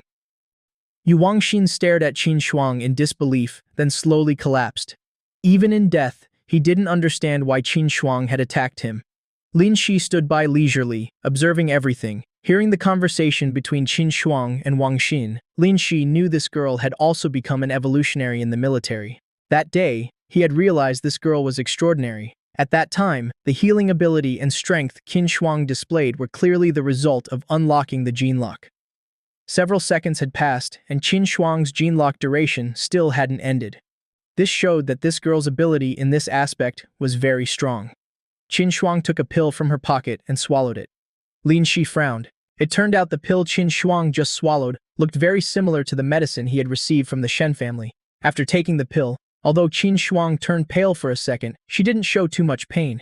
It seemed the medicine had suppressed the after effects of the gene lock. Seeing Lin Shi staring at her, Qin Shuang looked a bit shy. She tucked a stray strand of hair behind her ear and said, "Long time no see." Lin Shi was only showing half his face. He didn't know when he had been recognized. Hearing this, he nodded and said, "It has been a few months. Are you working in the military now?" Qin Shuang nodded. "Not hiding anything," she said. "I'm currently a junior officer in the military." The two exchanged a few pleasantries in an awkward atmosphere. Lin Shi couldn't stand the awkwardness anymore and asked directly, "That pill you just took, can I see it?" Hearing this, Qin Shuang immediately took another pill from her pocket and handed it to Lin Shi without hesitation. Lin Shi saw her hands were covered in blood, but he still reached out and took it. Qin Shuang seemed to just notice her bloody hands. Looking flustered, she quickly wiped them on her clothes, completely different from the ruthless, decisive demeanor she had when killing Wang Xin. Only now did Qin Shuang look like a normal girl. Seeing Lin Shi examining the pill, Qin Shuang said, "This is a suppressant for the after effects of unlocking the gene lock. It can treat gene collapse and also promote evolution. If you want it, I can give it to you." But before Qin Shuang could finish, Lin Shi handed the pill back to her. He confirmed this was a pill containing trace amounts of origin matter. Although it looked slightly different, its effects were probably no different from the Shen family's medicine. When he held the pill, the cornucopia displayed the same prompt as when he held the Shen family's medicine. Detected trace amounts of origin matter. Absorb? Yes, no. Just these two small pills were of no use to him. He had tried duplicating the origin tree fruit he picked with Demon King last time, but even though the duplicated fruit tasted exactly the same, it contained no origin power inside. Origin power couldn't be duplicated. And as for absorbing the tiny bit of origin matter in the pill and then giving it back to Qin Shuang, Lin Shi didn't think he was that stingy. After all, this girl had just risked her life to save him. Seeing Lin Shi didn't want it, a look of disappointment flashed in Qin Shuang's eyes. "Why didn't you use your sword just now?" Lin Shi asked. If he hadn't reacted quickly, Qin Shuang's hand would probably have been severely injured. He still didn't understand why this girl did that. They had only met a few times. Lin Shi had only helped her a little bit. It wasn't worth her treating him like this. Lin Shi didn't know that the tiny favor in his eyes was a warmth this girl had never experienced in her dozen or so years of life. Qin Shuang bit her lip, blinking, not knowing how to answer. Should she say she was hot-headed at the time and did it subconsciously? The atmosphere between the two grew heavy again. "Don't do something so stupid next time," Lin Shi said casually. Then, feeling it sounded a bit weird, he added, "I don't need you to save me." Qin Shuang nodded obediently, like a student listening to a teacher's lecture. She had realized that Lin Shi's combat power was even stronger than hers. That big dog from last time was already very strong. Its master was naturally even stronger. She had worried too much. "Right, you're in the military. There must be a lot of people who don't know this information, right? Can you tell me about it? I'll pay you with supplies." If Demon King were here, it would definitely recognize that Lin Shi was using the big bad wolf's trick to deceive the little white rabbit again. Qin Shuang nodded repeatedly, her eyes lighting up. Lin Shi began asking about the gene lock and evolutionaries. After the conversation, Lin Shi finally learned that there were actually a few people in the military who had unlocked their gene locks right before the apocalypse. They called themselves evolutionaries. But at that time, most evolutionaries had accidentally unlocked their gene locks thanks to gene medicine provided by the state.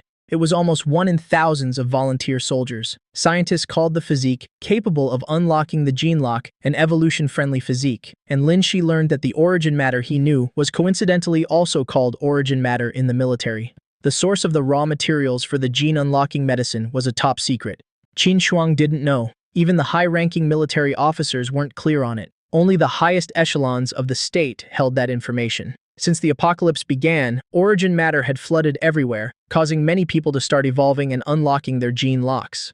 Unlocking the gene lock required two main conditions. First, the body had to be able to absorb origin matter. Some people were insulators to origin matter, completely unable to absorb it. Most people could absorb a small amount. Based on the amount of origin matter absorbed out of 100 units, absorption capacity was divided into levels. 1 to 20 was level G, 20 to 40 was level C, 40 to 60 was level B, 60 to 80 was level A, 80 to 100 was level S. military scientists found that most wild beasts had an absorption capacity of at least level C or higher, while most humans were only at level G.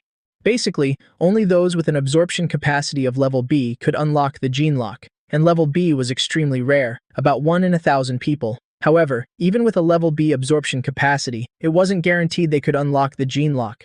This related to the second condition, willpower, or more accurately, mental power. It needed to be much stronger than an ordinary person's to have a chance of unlocking the gene lock. Currently, the ratio of evolutionaries in the military was higher than among ordinary people because soldiers generally had firmer willpower.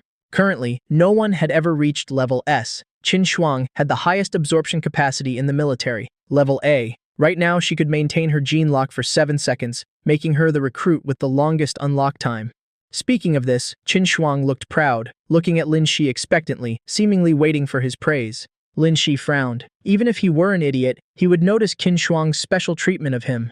This information was definitely a military secret. He had never heard of it in his previous life. Although he mentioned trading supplies for information, Qin Shuang told him directly without asking for anything. Lin Shi looked down, avoiding Qin Shuang's burning gaze, and asked, "Besides this pill, is there any other way to absorb origin matter in the military?" Qin Shuang thought for a moment and said, "Besides the pill, eating the meat of mutated beasts also speeds up evolution. Those giant wild beasts are called mutated beasts. Military scientists have successfully extracted medicine from mutated beast meat, plus training. I heard that training a lot also speeds up evolution and increases the energy interaction level by a maximum of about 10 points. Lin Shi nodded. In his previous life, he had heard that people in the military had unlocked their gene locks. It turned out to be true. Through the cornucopia's reminders and his own experience, he realized that humanity's evolution speed in this life was much faster than in his previous one. Soldiers in the military, in both physique and willpower, were superior to ordinary people. That's why they could unlock their gene locks before ordinary people. Lin Shi said sincerely, "Thank you for this information. Tell me whatever supplies you need. I'll find them for you. Ordinary people can't gather this information. It's very valuable." "No need. I just said a few words. It's nothing." Qin Shuang waved her hands repeatedly. Being able to help Lin Shi made her very happy. Seeming to remember something, Qin Shuang said, "Oh right, I don't know if you're interested in this news." Lin Shi frowned and asked, "What news?" Qin Shuang looked around, saw no one approaching, and whispered, "High-ranking military officers received news that a VIP from the north is coming south, heading to Sha City. They brought an icebreaker, but because the icebreaker was rushed, it broke down halfway and needs some parts for repairs. So, they sent someone to Sha City to ask young Master Lin for help. A few days ago, young Master Lin took 10 evolutionaries and a few repair engineers to provide backup. Few people know this news, only a few high-ranking officers are aware. Although Qin Shuang was an officer heavily groomed by the military, she still wasn't qualified to know this news. She had only heard it from someone else. Thinking of that person, a look of disgust flashed in Qin Shuang's eyes. Lin Shi's heart stirred. An icebreaker, that's right. In his previous life, he had heard that among the supplies distributed to survivors by Sha City's official shelter, there was a lot of fish. It turned out they had an icebreaker. If he could get his hands on it, if he could duplicate an icebreaker, he wouldn't just have endless fish to eat. He could even use it to travel the world. If another disaster struck, he could flee elsewhere. Even living on the sea wouldn't be impossible. After all, he had one duplication charge every day, which meant an endless supply of diesel fuel. The only thing to consider was whether the cornucopia could duplicate something as large as an icebreaker. As for directly taking this icebreaker, Lin Shi wasn't considering it for now. Doing so would cause a massive butterfly effect, affecting the Xia nation's government, and even the rise and fall of humanity. Unless absolutely necessary, he wouldn't do it. If he were the only human left, who knows if the apocalypse would restart, or if he could even survive alone. He knew very well that with this official shelter as backing, he could live comfortably. He wanted to test if he could duplicate it. If not, he'd have to find another way. But all of this had to wait until the icebreaker was repaired and arrived in Sha City. Lin Shi thought carefully, understanding that clues about the icebreaker in the future would probably still rely on Qin Shuang. In return, he used his backpack as cover and took a few boxes of medicine out of his space, handing them to Qin Shuang. Lately, the number of people catching the flu has increased. I suspect a large-scale epidemic might break out. If you feel yourself catching a cold or getting a fever, take these medicines. On time. Take them continuously for 3 days without interruption. The dosage is clearly written on the box. On the cornucopia, the countdown to the viral outbreak was only 73 hours. By then, the virus would spread through the air, and everyone would be infected one after another. This virus attacked the immune system, causing fatigue and high fever that wouldn't break. Even healthy ordinary people would experience very severe symptoms. Medicine and herbal remedies were very different. This girl, Qin Shuang, currently posed no threat to him and was very useful. Qin Shuang glanced at Lin Shi, then at the boxes of medicine he handed her. She didn't know whether to accept them or not. She blushed. She wanted to accept them because, from childhood to adulthood, whenever she got sick, she was never given medicine. There was only one time she had a high fever. After finding out, her mother just said, "You damn brat, what medicine? Do you think you're royalty? Just drink some water. Why waste money?" It was impossible. She had never been cared for so meticulously. But now, someone cared about her, even reminding her to take medicine before she was even sick. She wanted to accept this care, but she felt such precious medicine would be wasted on her. She didn't dare accept it. Lin Shi held the medicine out, but after waiting a long time, Qin Shuang still didn't take it. Right after, he saw her lower her head. A teardrop fell onto the medicine box. The tear quickly froze into a white ice crystal. He was slightly stunned, not understanding why Qin Shuang suddenly started crying. In his past and present life, he had never been in a relationship, so naturally, he didn't know how to comfort a girl. Glancing at the sky, it was getting late. Lin Shi placed the medicine boxes in Qin Shuang's arms and instructed again, "Remember to take the medicine. If you run into trouble, leave a mark in this alley for me." He didn't make a dead promise. If he could solve it, he would help. If it was life-threatening, he'd ignore it. With that, he drew his sword and quickly left the alley. After Lin Shi left, Qin Shuang stood there blankly hugging the medicine boxes, taking a long time to snap back to reality. She didn't tell Lin Shi that ever since she saw the name Li Erhao on the list of survivors receiving supplies, she had waited for him at the gate every day. Lin Shi's image had appeared in her mind 1,000 times, so she recognized him at a single glance. But today, when Lin Shi came to the Starlight Hotel, she was on a mission and wasn't there. Seeing Lin Shi's retreating back, she felt lucky she had returned in time, spotted him, and chased after him. Qin Shuang clutched the medicine boxes tightly and whispered, "Thank you." Lin Shi returned to the foot of the mountain at 3 p.m. It was completely dark. The freezing wind howled, and heavy snow swirled in the gale, making it hard to keep one's eyes open. A blizzard had hit. Luckily, the safe house was very close. Lin Shi didn't take a detour, walking straight through Wolong village. He happened to run into Liao Peng, who was reinforcing a window. Liao Peng had chosen the tallest house in the village, a 2-story building. Who knows where he found a few wooden planks, but he was hammering away. Seeing Lin Shi, Liao Peng greeted him. "Boss, you're back. Did you find those 3 weapons?" Lin Shi nodded. He told Liao Peng about the potential flu outbreak he had mentioned to Qin Shuang, then handed Liao Peng a portion of medicine through the window as payment for retrieving the weapons. "Oh my god, such good medicine. Thank you, boss." Liao Peng took the medicine, gratitude evident on his face. "Boss, wait a minute. I have something for you too," Liao Peng said, running into the house. A moment later, he tossed out a box. Lin Shi looked at it. It turned out to be a box of condoms. 3 Wolves brand. I'm not sure how safe they are though. Condoms from Liao Bang in a way. These are incredibly precious supplies. Lin Shi thought about giving them back, but decided to keep them. He had no intention of using them, but kept them just in case. After parting ways with Liao Bang, Lin Shi returned to his shelter and started to get the giant panda settled. Maybe it was because they both had high IQs. But when Lin Shi checked his special space, he found the giant panda getting along surprisingly well with the Demon King. At that moment, the Demon King was pointing and drawing something on the ground. Lin Shi couldn't understand it, but he saw the giant panda nodding repeatedly, making soft sounds. It seemed there was no barrier to communication between the dog and the bear. While looking after the panda, the Demon King even had the long-armed ape build a small wooden house, and then casually swatted away the clouded leopard when it tried to get close. The poor clouded leopard cowered in a corner, its eyes welling up with tears. Lin Shi didn't know whether to laugh or cry. Judging by the Demon King's expression, it seemed to really like the giant panda. As expected, not even animals could resist the charm of a national treasure. Seeing the Demon King so well behaved, Lin Shi prepared dinner for his primal beasts. He tossed some fresh meat to the clouded leopard and some fruit to the long-armed ape. Then, he prepared milk formula and a few carrots for the giant panda. Remembering how they fed pandas at the zoo, Lin Shi even made it a few sorghum cakes. The Demon King was on its best behavior today, so it was rewarded with a meal of grilled meat. As the 4 primal beasts ate in the space, something unexpected happened. The Demon King actually shared some of its grilled meat with the giant panda. Lin Shi was about to stop it, but then he remembered that giant pandas are omnivores. They can probably eat meat. To his surprise, once the giant panda tasted the grilled meat, it couldn't stop. After finishing its piece, it started trying to snatch the Demon King's share. The Demon King was very generous, giving all its grilled meat to the panda.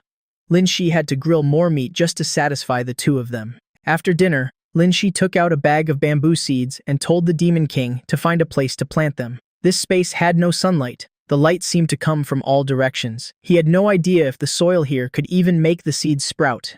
Lin Shi hadn't been short on fruits and vegetables before, so he never bothered with planting. But now that he had a giant panda, he wanted to see if he could grow bamboo. After all, when you think of a giant panda, you think of bamboo. Bamboo and a giant panda, they're the perfect match. That night, Lin Shi trained his mental power for a while longer, raising it from 82 to 84 points. Then, a blizzard hit that lasted for 2 days and 2 nights. Lin Shi stayed in his shelter and trained his mental power for the entire 2 days. By the time the blizzard stopped, his mental power had reached 99 points. He had trained until 3 in the morning before finally resting. When he woke up, Lin Shi checked his personal status panel. Host data, Lin Shi, age 19, evolution level, 2nd stage, gene lock, internal origin power 400 units, mental power 99 units. A system notification appeared. Host has met the 400 unit origin power standard required for the next evolution. Just 1 more unit of mental power needed to level up. For the past few days, he'd been stuck at the 2nd stage of the gene lock, and his origin power hadn't increased at all. Today, Lin Shi was determined to raise his mental power to 100 points and try to unlock the 3rd stage gene lock. After washing up and eating breakfast, Lin Shi began his training by expending his mental power. Before, he would connect his consciousness to his space and then extend it into the wall.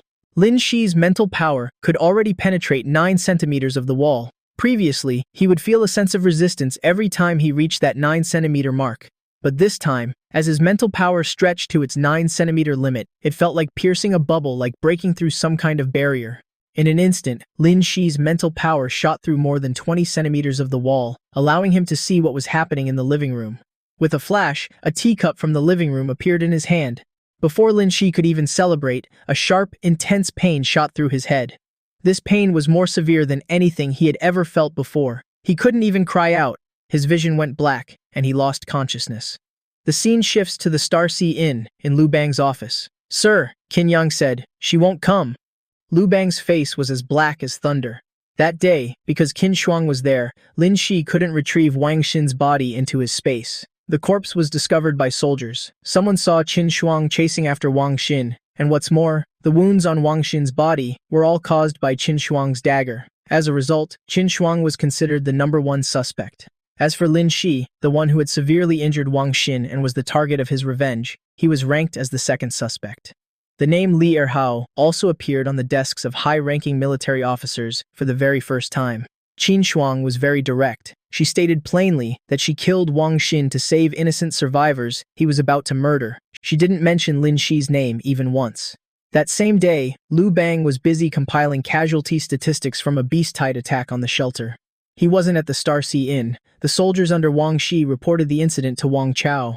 Wang Chao already had a good impression of Qin Shuang, and now he admired her even more. Qin Shuang had done what he had wanted to do but couldn't. A man like Wang Xin deserved to die. But to appease the masses, Wang Chao still convened a meeting of the other high-ranking officers. In front of the soldiers, he stripped Qin Shuang of her officer rank, demoting her to a common soldier. At the same time, he had her confined to the dark room, a place reserved only for those who violated military orders. When Lu Bang heard the news, he was so furious he couldn't control himself. It wasn't unheard of for evolved cultivators to die, but this was the first time one had killed another. He also heard that Wang Chao had overstepped his authority and interfered in his affairs. This made him feel even more disrespected. He ordered his soldiers to bring Qin Shuang before him. He was determined to make her pay a heavy price. But the 2 soldiers returned with the news that Qin Shuang refused to leave the dark room, wanting to wait until her punishment was over. "Does she think she can disrespect me now that she has Wang Shi backing her?"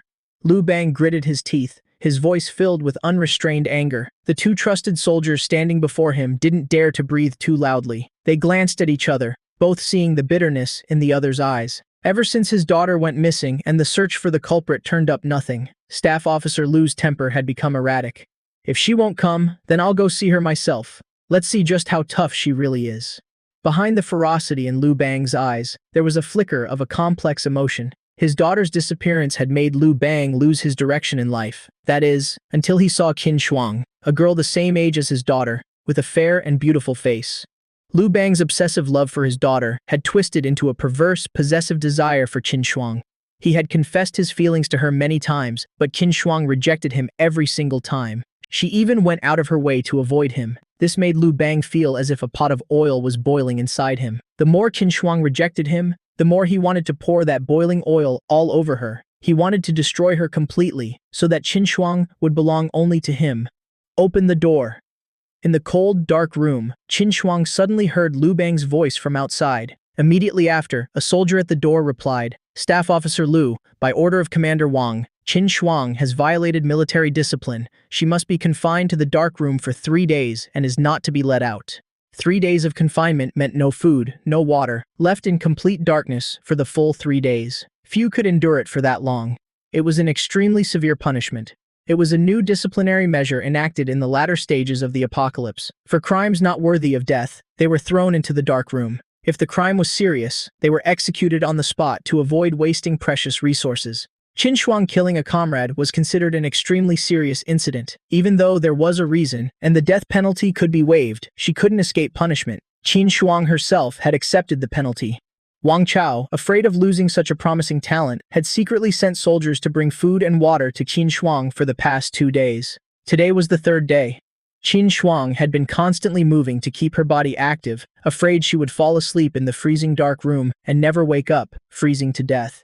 2 days and 2 nights without sleep, combined with the constant movement and the gnawing cold, had pushed her stamina to a critical low.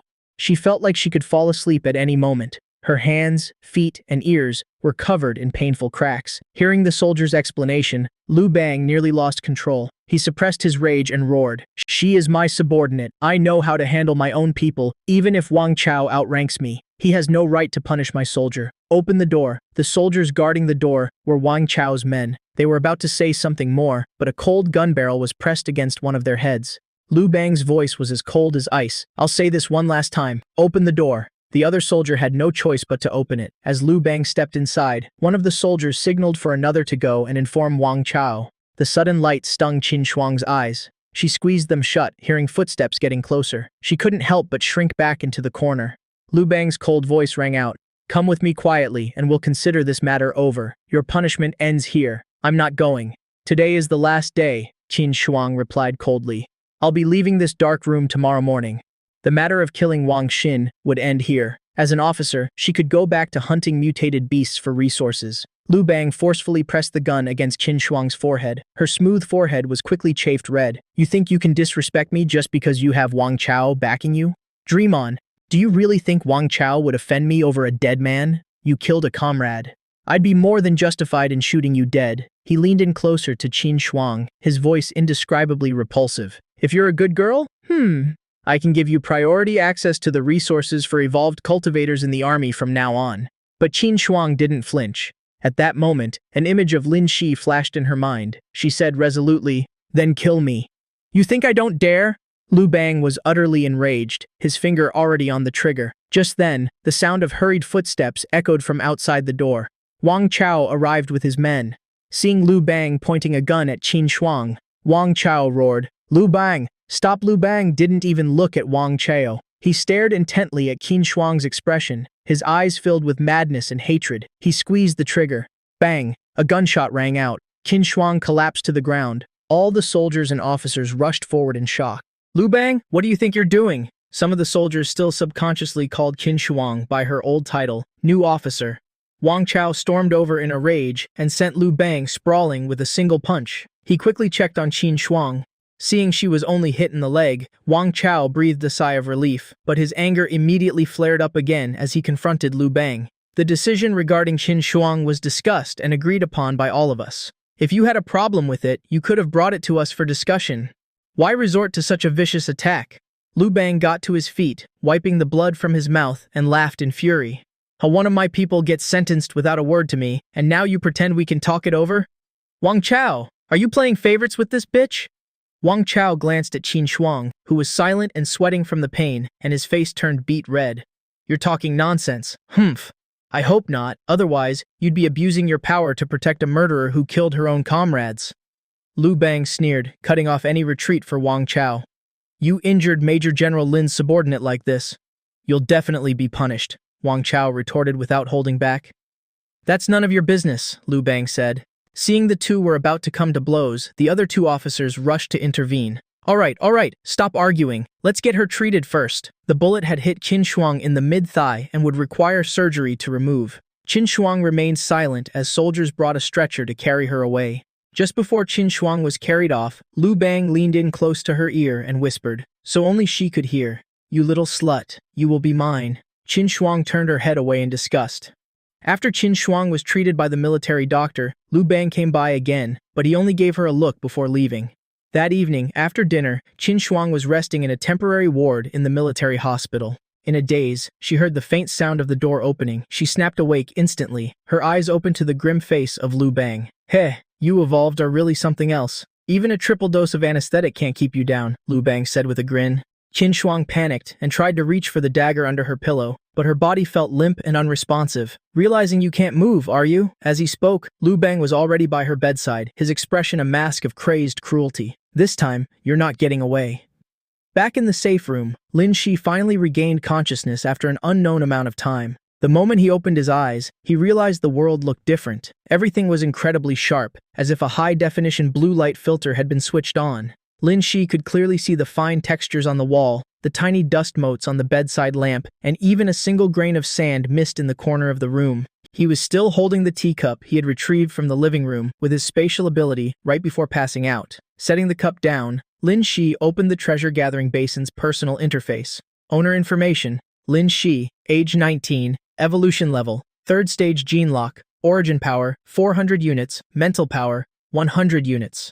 Seeing the words 3rd stage gene lock, Lin Shi was overjoyed. It worked. He threw a punch into the air, feeling his current strength. Immediately, he felt a flicker of doubt. Lin Shi tested his power on a few objects. His strength and speed had only increased by about 20% compared to his 2nd stage level. Before unlocking his genes, he could lift about 800 pounds with one hand. He went out of the safe room to test his speed. It had also only increased by about 20%. Lin Shi frowned. Could it be that the higher the level, the smaller the physical enhancements? Although it was only a 20% increase, Lin Shi could now run at about 25 meters per second. His top speed could reach nearly 35 meters per second. I'll have to see what other enhancements come with unlocking my genes. Suppressing his disappointment, Lin Shi took a deep breath. 3rd stage gene lock, activate the origin power in his body erupted. The gene lock opened, and that feeling of limitless power once again flooded his body. Previously, after unlocking his genes, his strength and speed would multiply. He had tested this before, but this time, something unexpected happened. The moment the gene lock in his body opened, Lin Shi's pupils contracted sharply. A web of mental energy appeared in his mind, covering the entire area within a 100-meter radius. He thought of the safe room, and instantly, an image of the room's interior appeared in his mind. But he was clearly outside the safe room, and the door was still closed. Every corner of the safe room, including the underground basement, every single detail, appeared as a vivid, three-dimensional image in his head. Even places normally hidden from view, like the clothes in the closet, the water in the tank, and even the dirt under the sofa, were all perfectly clear to him. The sight was utterly mind-blowing for Lin Shi. Unbelievable. So this is the true ability gained from unlocking the 3rd stage gene lock. At that moment, the shock in Lin Shi's heart was beyond words.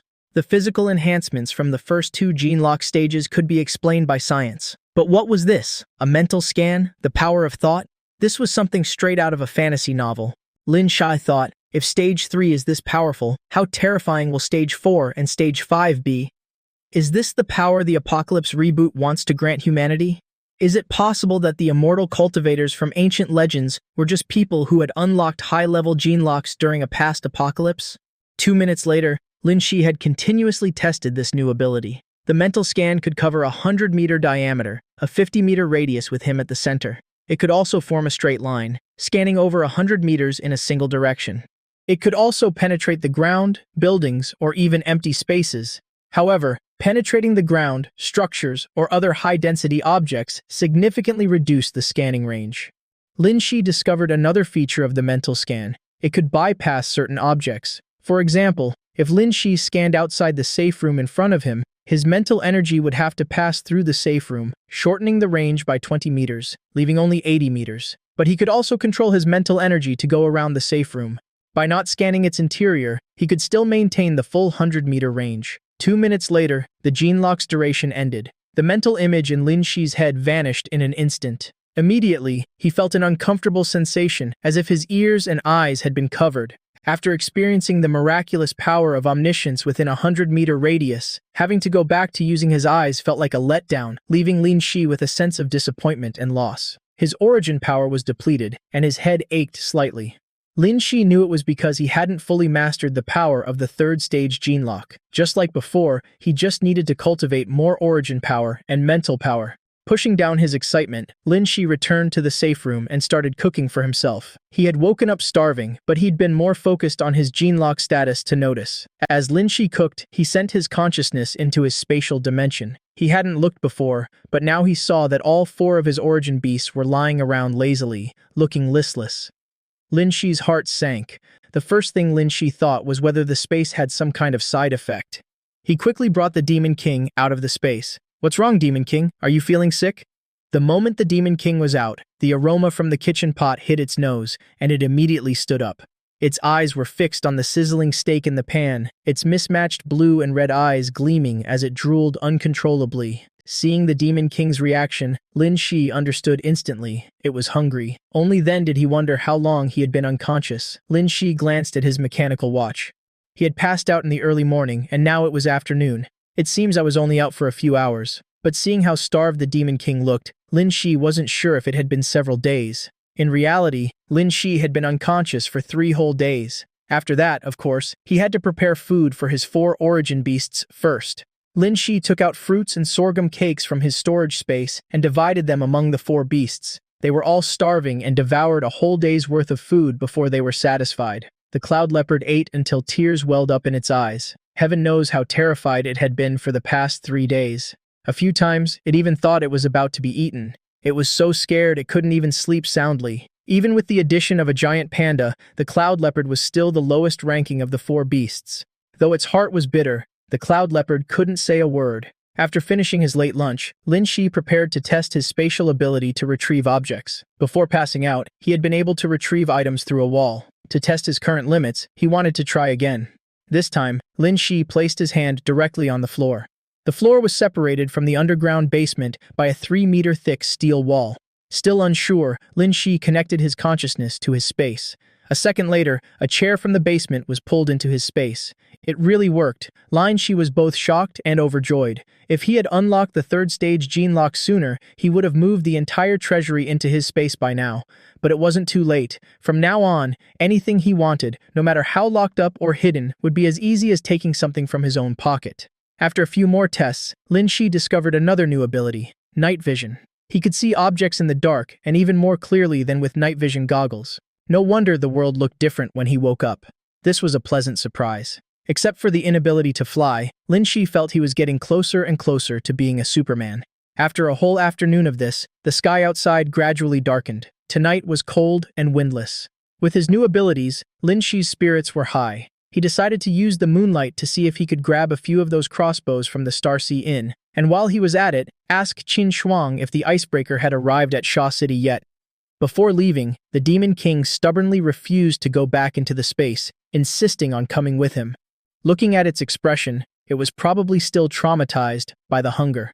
Lin Shi didn't know whether to laugh or cry.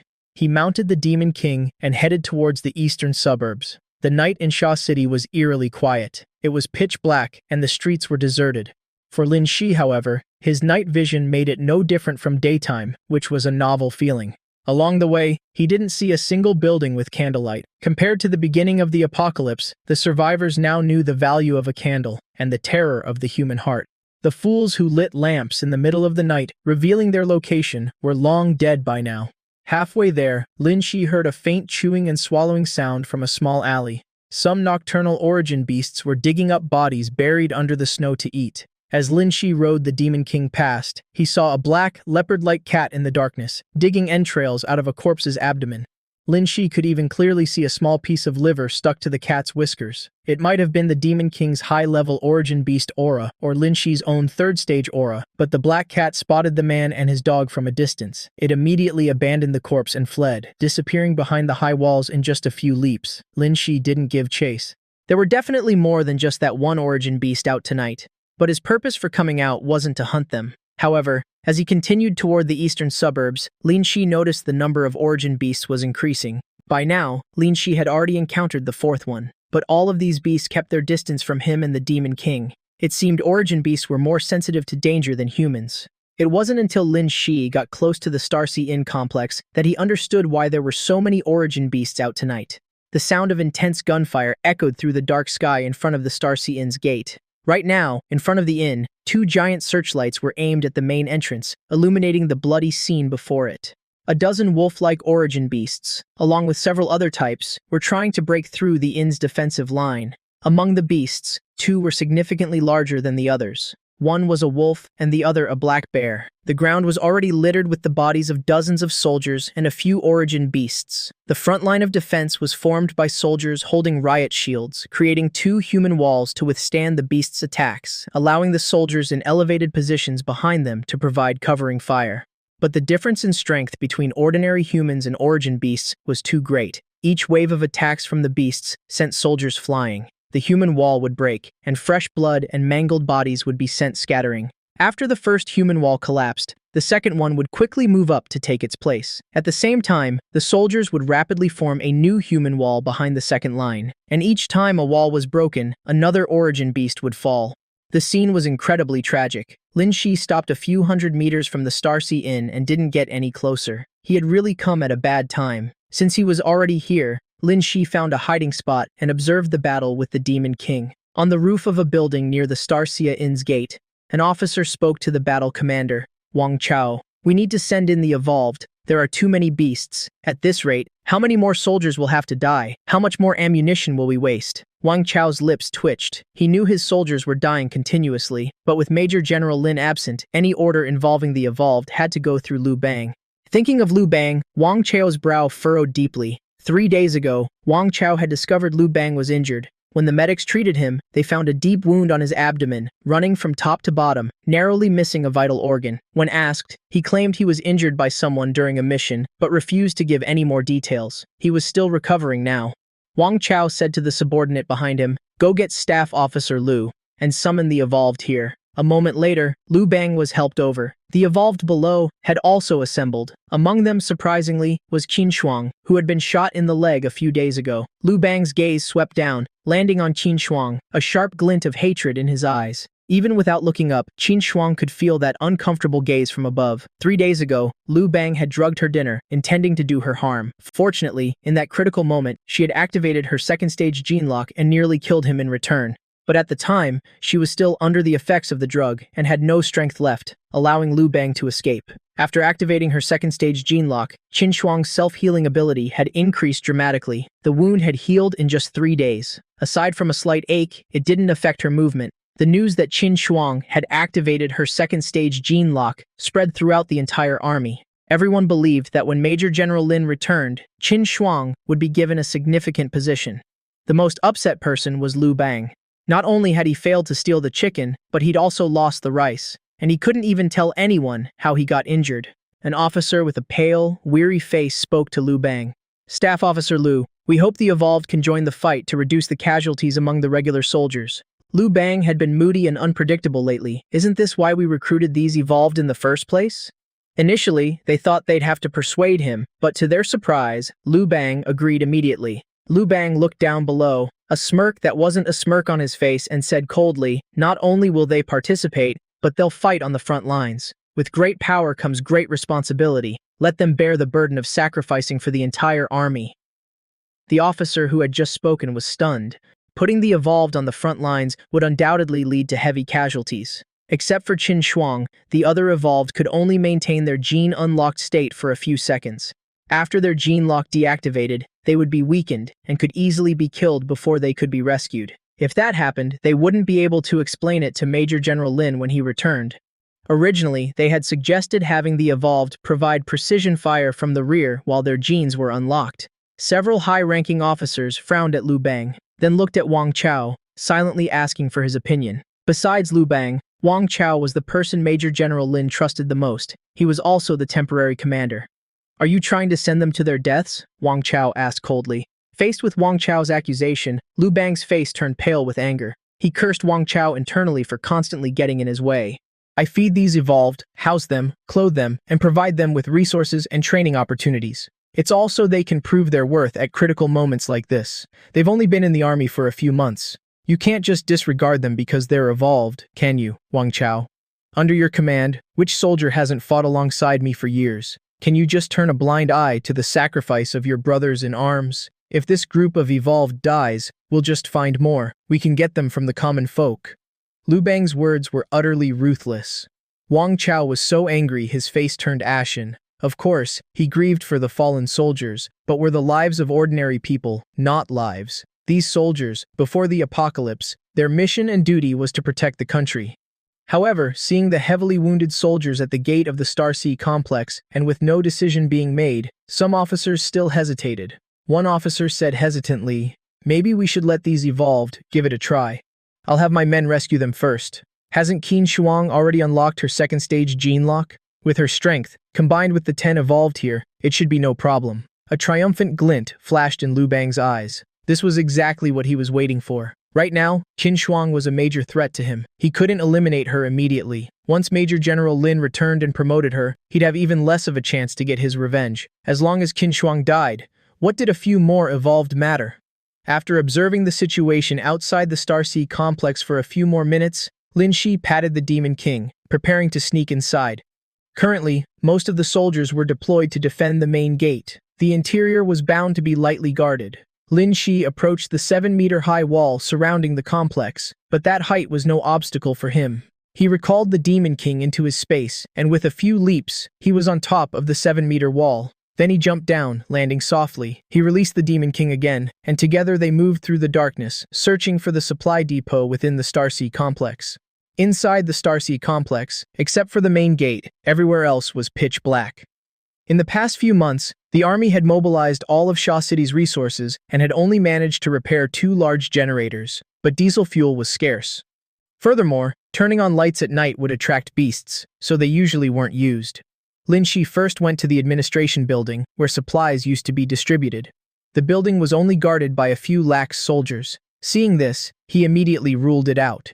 Even if the Star Sea complex was under attack by beasts, the supply depot would be the most important place and would never be so poorly guarded. This place was indeed for distributing supplies, but the bulk of the supplies would not be kept out in the open. When Lin Shi searched, he indeed didn't find many supplies. Apart from the daily necessities allocated to the survivors, he found nothing else. Leaving the administration building, Lin Shi signaled for the Demon King to find the most populated area in the complex, excluding the main gate, of course. The Demon King nodded, sniffed the air, and led Lin Shi in a certain direction. Soon, Lin Shi followed the Demon King to another building. The Demon King silently pointed at the building with its paw. Lin Shi nodded. He snuck in quietly. There were no lights on inside. In the darkness, Lin Shi saw soldiers ambushing in the dark corners. In the corridor, there were 2 guards on every floor. Unable to determine which floor the supplies were on, Lin Shi retreated from the corridor. He had the Demon King wait downstairs while he found a windowless wall to climb. As he reached each floor, he used his spatial ability to check for supplies.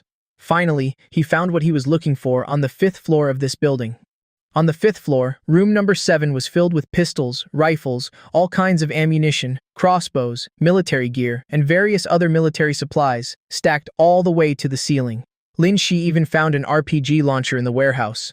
This was a powerful siege weapon. However, he didn't see any food or refrigerated supplies. They were probably stored elsewhere. Looks like I'm lucky, finding what I need so quickly. With a thought, 3 crossbows, 200 arrows, and some other ammunition appeared in Lin Shi's space. Lin Shi also took a few RPGs. I think if these RPGs were functional, the army would have used them already. Based on how rockets work, you just need to pull the trigger to ignite the gunpowder in the chamber and launch the rocket. But in this freezing cold, the RPGs were very likely to jam and fail to fire, or even explode in the barrel. Thinking of that, Lin Shi put the RPGs back. Actually, I'm not short on ammunition, and I can even replicate it, but I don't need to take any more. It wasn't that Lin Shi had suddenly become kind-hearted. He just understood the principle of, if the nest is destroyed, what will happen to the eggs? After tonight, who knows how many more bodies will be piled up in front of the Starcia Inn. And this was just the beginning. As time went on, the beast tides would become larger and more ferocious. Lin Shi could evolve. So could those origin beasts. Perhaps it wouldn't be long before a third-stage origin beast appeared. Lin Shi searched a few more rooms in other directions on the same floor. He found some food, refrigerated supplies, and various machine parts, but he couldn't find any gene medicine. Lin Shi guessed it was probably hidden in a more secret location by the army commander. After a fruitless search, Lin Shi and the Demon King quietly returned to the gate of the Starcia Inn. He still needed to find Qin Shuang and ask about the icebreaker. Qin Shuang was surely on the front lines. Lin Shi's guess was correct. Qin Shuang was not only on the front lines, she was at the very front. Lu Bang's proposal had been accepted. In the mere 10+ minutes Lin Shi had been gone, the battle in front of the Starcia Inn had changed drastically. By now, the ground before the inn was littered with the bodies of over 100 soldiers. The number of origin beasts had also dwindled to 8, but the two most terrifying second-stage origin beasts were only lightly injured. Conventional bullets could hardly harm them, especially the black bear, which simply used its thick fur to block the hundreds of rifle rounds fired at it.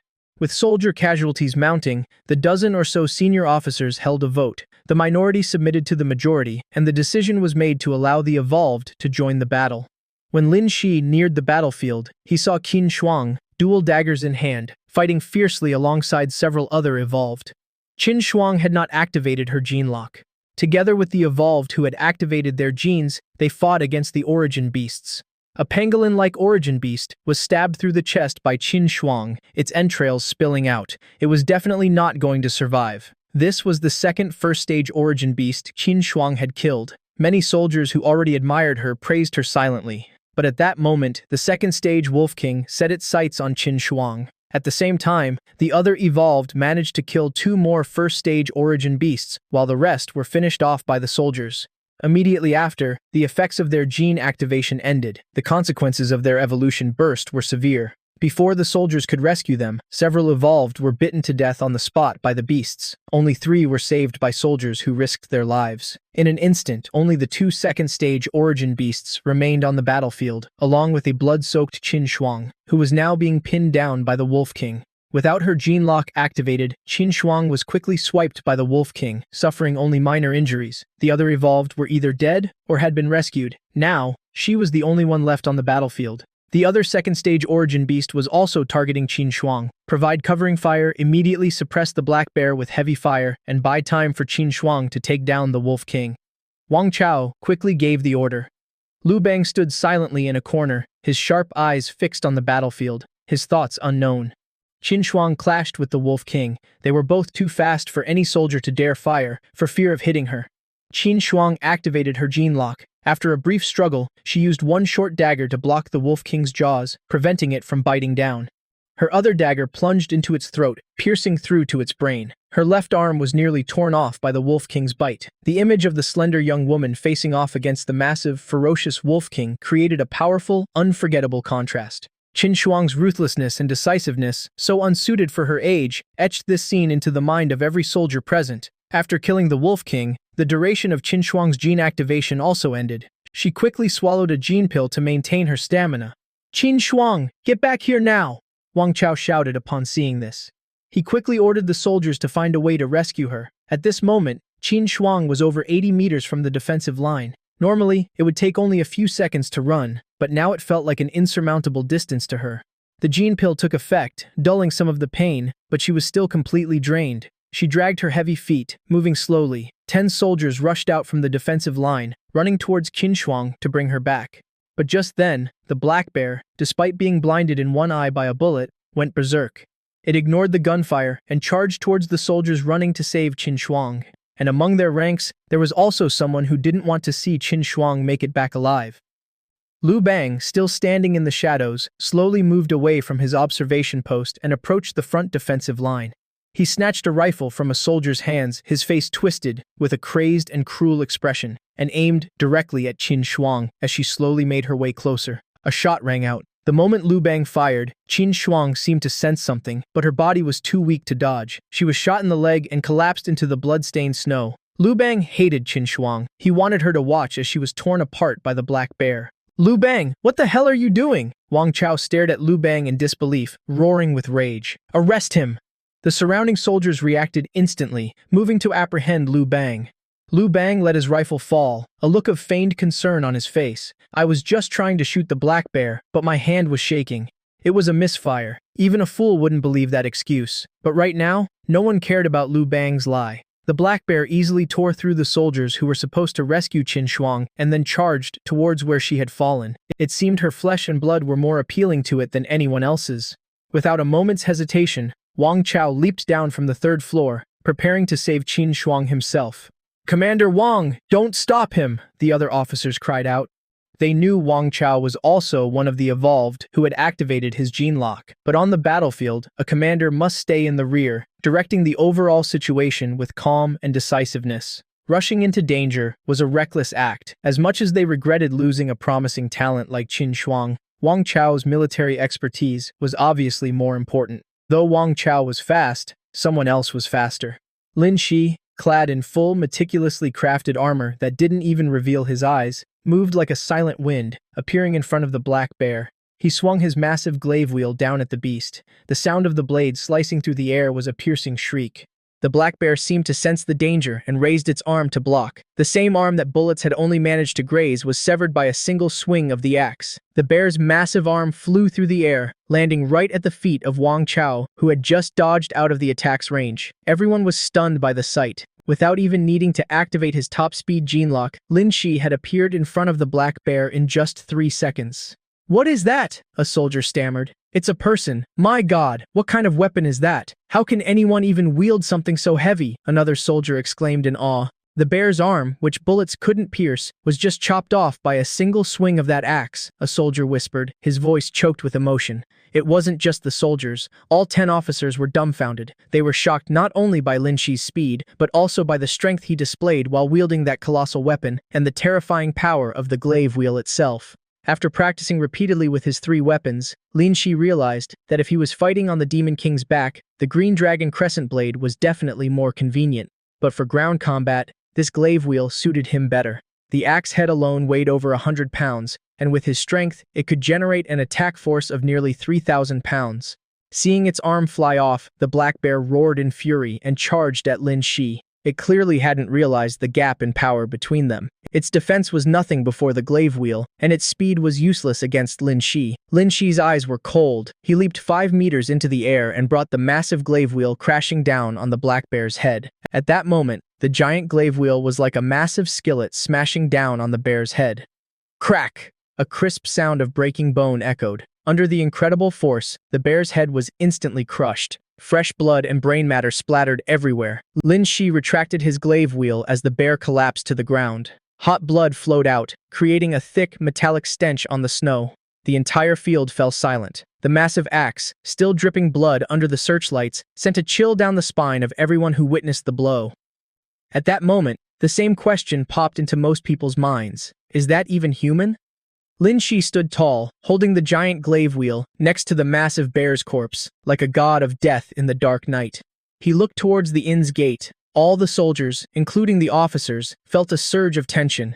No one knew what Lin Shi was thinking. He was just wondering if he should bother picking up the bear arm that had flown so far away. Tears welled up in Qin Shuang's eyes as she watched Lin Shi's tall figure. Even though he was well disguised, she still recognized him. She knew he had appeared to save her. Qin Shuang's heart was filled with emotion and gratitude, mixed with an indescribable sweetness. She bit her lip, not daring to speak, afraid of revealing Lin Shi's identity. 1,000 words and a flood of emotions surged within her. A glimmer of hope, like the first rays of dawn after the apocalypse, illuminated the dozen or so dark years of Qin Shuang's life. Lin Shi was unaware that from this moment on, Qin Shuang would value his life more than her own.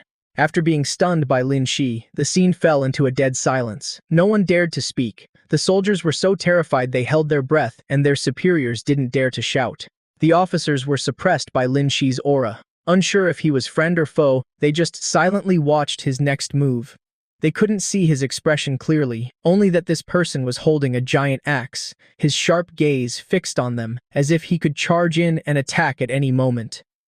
Wang Chao was the most perceptive. He noticed Lin Shi's gaze, picked up the bear arm from the ground, and tossed it towards him. Catch in the current army, there were scientists who could extract materials from the flesh of origin beasts. A second-stage origin beast was incredibly valuable, but offending such a powerful expert for one was clearly unwise. Lin Shi caught it with one hand and said in a hoarse voice, "Thanks. My spoils of war, I'll take them myself." Lin Shi pointed at the black bear's corpse.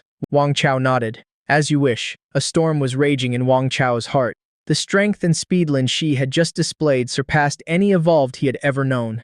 He's at least a second-stage evolved, Wang Chao silently guessed. Lin Shi's identity and began calculating what conditions to offer to recruit him. Lin Shi whistled, and the massive figure of the Demon King ran over from a distance. There's another origin beast. The Demon King's appearance made the soldiers even more tense. Lin Shi said in his hoarse voice, "This is my companion." Wang Chao quickly ordered the soldiers to lower their weapons. Hearing Lin Shi say it was his companion, everyone was deeply shocked, half believing, half doubting. The army had once captured 2 first-stage origin beasts alive, but the wild beasts were fierce and difficult to tame. Even on the brink of death, they refused to submit to humans, let alone obey orders. The world of origin beasts always revered the strong. The beasts captured by the army through force would not submit to humans weaker than them. Both the direwolf and the cloud leopard were subdued by Lin Shi's overwhelming force, or they had to be captured as cubs, like the giant panda in Lin Shi's forest, to have a chance of being tamed. Cases like the Demon King were even rarer. Lin Shi had the Demon King carry the bare leg, while he placed the bear's corpse on its back. The giant black bear weighed at least 700 or 800 pounds, but the Demon King carried it with no difficulty at all. Lin Shi and the Demon King turned to leave, but were stopped by Wang Chao. "Wait a moment, could I have a word with you?" Lin Shi frowned and patted the Demon King. "Go back to the usual spot and wait for me. I'll find you." The Demon King nodded, holding the bare leg in its mouth and carrying the corpse on its back, and went ahead. Watching the Demon King disappear, Wang Chao finally breathed a sigh of relief. At the same time, he was incredibly curious about how Lin Shi had tamed the Demon King. If the army could also tame origin beasts, then when facing the beast tide, they would no longer have to sacrifice evolved and soldiers like this time. From that day on, the military would vigorously promote the plan to tame origin beasts. While Lin Shi was interacting with the Demon King, Wang Chao had let the soldiers rest and receive treatment. Wang Chao and a few officers approached Lin Shi. Only Lu Bang remained, his face pale and resentful. He stood there, his eyes fixed on Lin Shi, a hazy look in them. He had only aimed for Qin Shuang's leg to preserve his position and avoid being accused of assassinating a comrade. A shot to the leg would rob her of her ability to escape, and the black bear would finish the job for him. That way, he could achieve his goal with minimal losses. He thought his plan was flawless. Who knew some killer would pop out of nowhere? His anger surged, and his gaze towards Lin Shi turned vicious. Wang Chao and the others stopped 10 meters away from Lin Shi. Seeing this, Lu Bang immediately understood that Wang Chao intended to recruit this person. An idea flashed in his mind. Someone this powerful must be an evolved. If he joins the army, he'll basically become my subordinate. After all, he was in charge of almost everything under Lin Tianrui. At that time, dealing with Qin Shuang would be child's play. Thinking of this, Lu Bang smirked. The wound on his body still throbbed with pain, but he still walked towards Lin Shi. Qin Shuang was carried away by the medics. From beginning to end, she didn't say a word, only glancing at Lin Shi as she was about to leave. Lin Shi pretended not to see. Qin Shuang was very valuable to him. If he wanted to continue receiving reliable information from her, he had to keep her alive. That's why he had saved her life. Wang Chao and the others stopped 10 meters from Lin Shi. Wang Chao showed a sincere expression and performed a military salute for a superior officer. "Comrade, thank you for killing that beast and helping us reduce our casualties. I can apply for a well-deserved reward and commendation for you. I hope you won't refuse." The other officers also saluted along with Wang Chao. Lin Shi waved his hand. "No need. I just saw that Black Bear would make good food, so I took action." He had already taken his reward. The rewards and commendations were just some supplies. At best, a few gene pills. For him, one day of cultivating the longevity art was equivalent to absorbing the same amount of materials. Hearing this, the officers respected Lin Shi even more. They admired his kind and selfless character. At the same time, they were amazed by his strength. They had identified the black bear as a second-stage beast, yet it was just food for this person. The officers exchanged glances. It seemed they had underestimated this man's combat power. Wang Chao looked at Lin Shi, his eyes full of ambition, and got straight to the point. I see you have extraordinary skills. Would you consider joining the army? Name your conditions. As long as they're reasonable, we will definitely meet them. Lin Shi would absolutely not join the regular army. Where there are people, there is danger, not to mention the danger of enemies at your back and front. Lin Shi was thinking of how to refuse when he saw Lu Bang approaching. He was the one who had just shot Qin Shuang. Lin Shi's tone was sarcastic. Your army has people who shoot their own in the back. I don't dare to join. Who knows if I'd die in the mouth of a beast or at the hands of a comrade first. Since the government still called origin beasts variant beasts, Lin Shi had to follow suit, lest he arouse suspicion. Hearing this, the faces of the officers and Wang Chao immediately changed. Some turned dark, some were ashamed, and some were angry. A military officer shooting a comrade in a life-or-death situation. If this got out, it would greatly damage the army's reputation. They also felt ashamed. This matter, we will definitely investigate and punish severely. We will give all the soldiers and Qin Shuang a satisfactory explanation, Wang Chao said decisively. The other officers chimed in, all promising to handle the matter strictly. Just as they finished speaking, Lu Bang, who was standing nearby, overheard them. His eyes immediately darkened. Lin Shi glanced at Lu Bang and sneered. The handover is complete. I don't want to live and fight alongside someone like that. The result of the investigation wouldn't be enough to execute an officer. At most, a demotion. He sighed inwardly. Qin Shuang had really made a troublesome enemy. He knew Qin Shuang had reached the second stage of gene lock. Of course, he wouldn't help her. It's not like I'm her nanny, having to save her all the time. Wang Chao repeatedly tried to persuade him, promising to deal with Lu Bang's matter. Lu Bang, eavesdropping from not far away, saw that Lin Shi still refused to join. His plan had failed. He couldn't hold back his anger any longer. He strode in front of Wang Chao, his tone hostile and cutting in. Besides Major General Lin, no one has the right to punish me. Kid, I thought you were smart, but I didn't expect you to be so stupid. Either you obediently join and follow my orders from now on, or you suffer the consequences. Dare to offend. Yes, and see if you can still survive in Shaw City. The others didn't expect Lu Bang to say that. The goodwill they had just built was shattered by his single sentence. This wasn't recruitment, it was pushing someone into the enemy's camp. An officer quickly ran to Lu Bang's side, grabbed him, and said angrily, Staff Officer Lu, what are you saying? Lu Bang was injured and stumbled when pulled. He violently shoved the man away. The movement aggravated his wound, and his anger exploded. Lin Shi heard the words, Staff Officer Lu, and his eyes flickered. Staff Officer Lu. No wonder his face looked familiar, but he couldn't remember where he'd seen him. Dark skin, a high nose bridge, a military officer with the rank of staff officer. Lin Shi immediately remembered how Lu Tianren had described his father. My father's name is Lu Bang. Lin Shi recalled Lu Tianren's words and sneered. Originally, he hadn't planned to act against this man. He never expected him to be a potential enemy. In that case, there was no need to be lenient for Qin Shuang's sake. Seemingly sensing Lin Shi's killing intent, Wang Chao quickly pushed Lu Bang away and explained, My apologies, comrade. This man was recently injured and isn't in his right mind. Take him away quickly. We'll wait for Major General Lin's return to deal with him. The last half of the sentence was directed at the people beside him. Two officers were about to take Lu Bang away, but he stepped back, his eyes sharp. You dare to arrest me? I am Major General Lin's confidant. I saved his life. This minor incident of injuring Qin Shuang, Major General Lin will surely do nothing to me. I advise you to think carefully about the consequences of offending me. Hearing this, the people who were about to arrest Lu Bang immediately stopped and looked at each other. They all knew Lu Bang's position beside Lin Tianrui. He could be said to be one of Lin Tianrui's most trusted men. If they offended Lu Bang, Lin Tianrui might make things difficult for them, and they would be the ones to suffer in the end. They all looked towards Wang Chao. Wang Chao remembered the relationship between Lin Tianrui and Lu Bang, and also frowned. He had long told Lin Tianrui that Lu Bang had a bad temper. Now it was fully exposed. Wang Chao knew that with Lu Bang here, recruiting Lin Shi was impossible.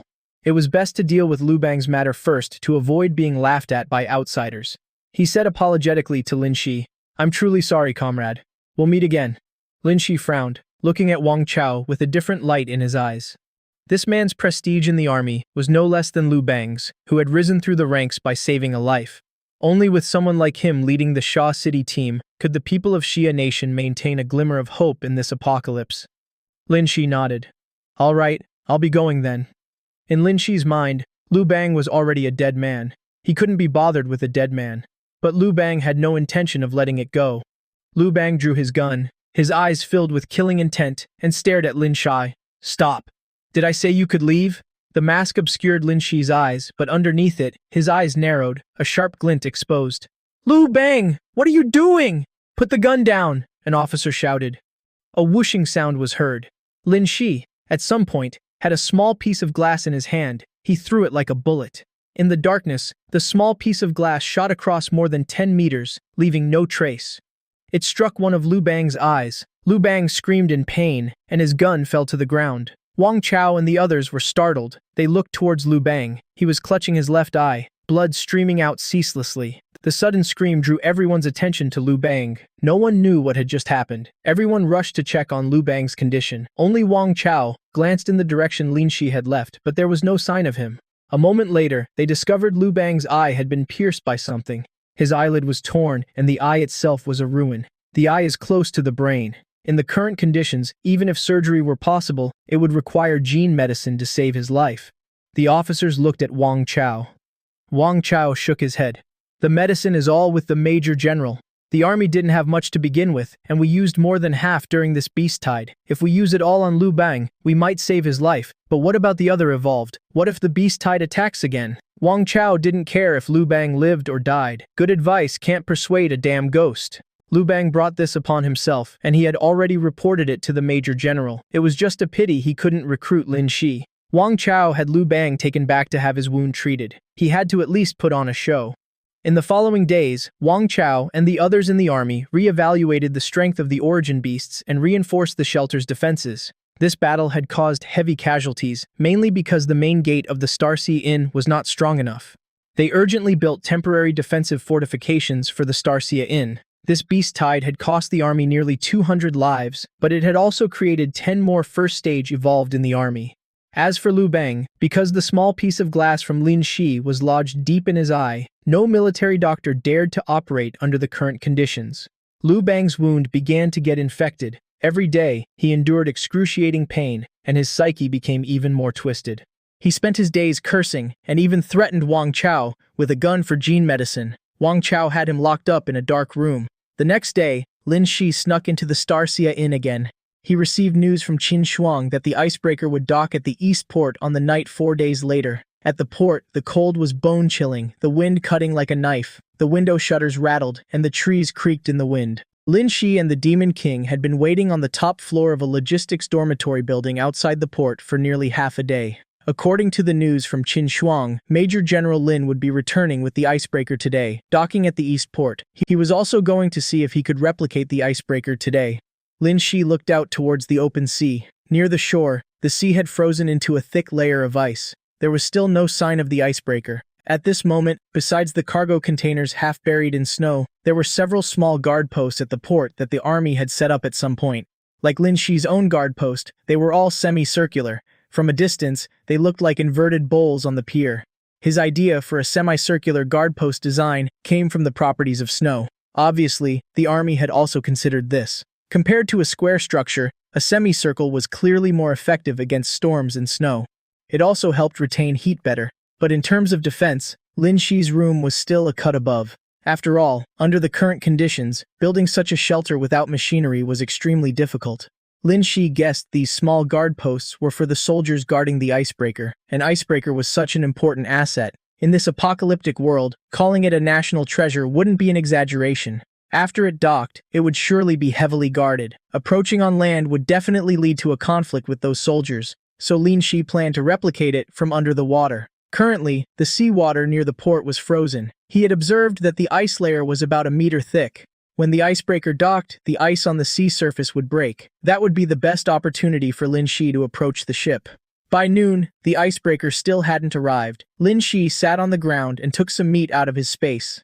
He and the Demon King had lunch together. Seeing Lin Shi take out the meat, the Demon King's mismatched eyes lit up. A few days ago, after Lin Shi brought back the Black Bear's corpse, he had absorbed the origin power within it, gaining over 100 units. The remaining bear meat, of course, couldn't be wasted. That night, he, the Demon King, and the giant panda had enjoyed a sumptuous feast of black bear meat. Roasted bear, braised meat, stir-fried bear with bamboo shoots, hot pot, a whole table full of dishes. Of course, 700 pounds of black bear meat couldn't be eaten in one meal. Lin Shi also made it into jerky, dried meat, and other dishes, storing them in his space to eat slowly. The Demon King clearly loved the bear meat. Seeing Lin Shi holding meat, it stared intently, its tail wagging furiously. It was so excited it was just short of being able to speak human language. Lin Shi looked at it with a smile, a mischievous idea popping into his head. He took out another piece of meat from his space and offered it. Here, eat. Seeing it wasn't bear meat, the Demon King's tail immediately stopped wagging. Its mismatched eyes, as if they could speak, looked at Lin Shi with disappointment and self-pity. Lin Shi couldn't help but laugh out loud. He stopped teasing it and took out a piece of roasted bear meat from his space for it. Currently, the Demon King's intelligence was no less than that of a teenager. Even though it couldn't speak, Lin Shi could still communicate with it easily. The two were like friends. In addition, Lin Shi and the Demon King often fought together, and they had great chemistry. Lin Shi only needed to make a slight move, and the Demon King would know how to coordinate. It had become Lin Shi's best partner. In the past few days, Lin Shi and the Demon King had hunted 5 first-stage origin beasts. Lin Shi killed 3, and the Demon King killed 2. A first-stage origin beast provided 10 to 20 points of materials. A day of cultivating his longevity art also yielded about 10 points. Absorbing more was better than nothing. Lin Shi let the Demon King eat all 3 of those origin beasts, hoping it would level up soon. He wondered what kind of abilities a third-stage origin beast might have. While they were eating lunch, a faint sound suddenly came from outside the window. Lin Shi's eyes flashed. He immediately stood up and went to the window to observe. Far out at sea, amidst the wind and snow, an icebreaker was breaking through the thick ice on the sea surface, heading towards the port. It's here. Lin Shi was excited. The Demon King also stopped eating. At this moment, the sound of cracking ice echoed continuously across the sea. A massive icebreaker smoothly broke through the ice, advancing towards the port with unstoppable momentum. Its hull was enormous, its appearance cold and imposing. Amidst the wind and snow, it emitted a loud humming sound. Soon, the icebreaker had docked. Lin Shi's spirits were high. He and the Demon King got up. At this moment, on the deck of the icebreaker, a group of people stood. There were men and women, old and young, at least a few hundred people. Among these several hundred people were scientists from various important fields from the capital, descendants of prestigious hidden families from the capital, as well as high-ranking military officials and some senior government officials. There were relatively few women and children. Most of the several hundred people were able-bodied young men. Standing at the very front were a few old men with graying hair, surrounded by the crowd. Despite their age, each had an extraordinary aura. They were clearly people who had held high positions. Even Lin Tianrui was a step below them. Among them, 2 old men stood half a step ahead of the others, obviously the ones with the highest status. Lin Tianrui pointed towards the port that had come into view. Head of state, Supreme Commander, esteemed elders, we have arrived. It turned out the man at the very front was the supreme authority of the Xia nation. He had a kind face and a righteous air. His presence wasn't as overwhelming as those beside him, but more like the wind, as warm as a spring breeze, yet capable of creating monstrous waves. This was the supreme head of state of the Xia nation, Xia Guohuang. As for the old man standing on par with Xia Guohuang, his identity was not hard to guess. His face was stern and upright. Though he was over 50, his figure was still tall and straight. He stood like a majestic, insurmountable mountain. This was the supreme commander of the Xia nation's military, Lin Honglong. Xia Guohuang said good 3 times. Inform everyone to pack their things and prepare to disembark. Everyone has worked hard these past few months. The people behind him hurried to pass on the message. The several hundred people dispersed to pack their luggage, leaving only a few old men, Lin Tianrui, and more than 10 bodyguards. Lin Tianrui said, Head of State, regarding the next steps in Xia City, please give your instructions. No need, just do as you did before. Xia Guohuang waved his hand and said, Currently, all other local units are making their own decisions. Xia City was originally under your management, so let it remain that way. Hearing this, the expressions of the few old men varied. The icebreaker had traveled along the coast, docking several times along the way for supplies. As they passed through cities with military garrisons, they were quickly discovered. After the apocalypse, many military commanders developed their own agendas. Throughout history, when a ruler's authority weakens and control is lost in many places, it is the time for various forces to declare themselves kings. Xia Guohuang had initially prepared 3 icebreakers when leaving the capital, but now only 1 remained. What happened in between couldn't be explained in a few words. Now, everyone on the ship understood how human nature couldn't withstand the test of the apocalypse. Some commanding officers wanted to lead their troops south with the head of state, but the icebreaker couldn't accommodate so many soldiers, let alone the survivors. Xia Guohuang had no choice but to tell them to hold their current positions. If they couldn't hold on any longer, they should head south to rendezvous. In reality, everyone knew that was not feasible. In ancient times, battles required provisions and carriages. Now, there was nothing. The weather was harsh, and there were also beasts. Who knew how many people would die walking south? It was better to let them hold those places. When the Ice Age apocalypse ended, perhaps there would be a day for reunion. Hearing this, Lin Tianrui was shocked. He quickly bowed and said, "Head of state, what are you saying? I am just a junior. How can I bear such a great responsibility?" Xia Guohuang patted Lin Tianrui's shoulder and said with a kind smile, "We are all old. The future belongs to you young people. I should also step back." An old man beside Xia Guohuang quickly said, "Head of state, you are still young. You must still lead the Xia nation forward." "That's right, head of state. Head of state." The old men all spoke up. Xia Guohuang looked at his old friends, each with their own thoughts, and waved his hand. "Say no more. Honglong has raised his children well. I trust him." Lin Tianrui was the nephew of Supreme Commander Lin Honglong. Here, besides Xia Guohuang, Lin Honglong had the highest status. Before they arrived, Sha City was managed and commanded by Lin Tianrui. The Sha City army was originally managed by Lin Tianrui, and later, Lin Honglong became the supreme commander of the Xia nation's army. Although Xia Guohuang held an irreplaceable position in the hearts of the Xia people, his influence over the military was still less than Lin Honglong's. If they rashly changed the leader of Sha City, morale could easily be shaken. On this icebreaker, many people had their own agendas, hoping for a chance to seize opportunities. Sha City needed a unified voice. "Tianrui, since the head of state has spoken, you just do your job well," Lin Honglong ordered in an unquestionable tone, obviously thinking the same as Xia Guohuang. "Yes, sir." Lin Tianrui feared Lin Honglong the most. Hearing this, he could only nod in agreement. If Sha City was like a calm lake before, the arrival of this group was like a stone thrown into it, not only disturbing the surface but also creating turbulent undercurrents. Lin Shi saw the icebreaker's silhouette, observed it with his binoculars, and then quickly left the port with the Demon King, heading in another direction.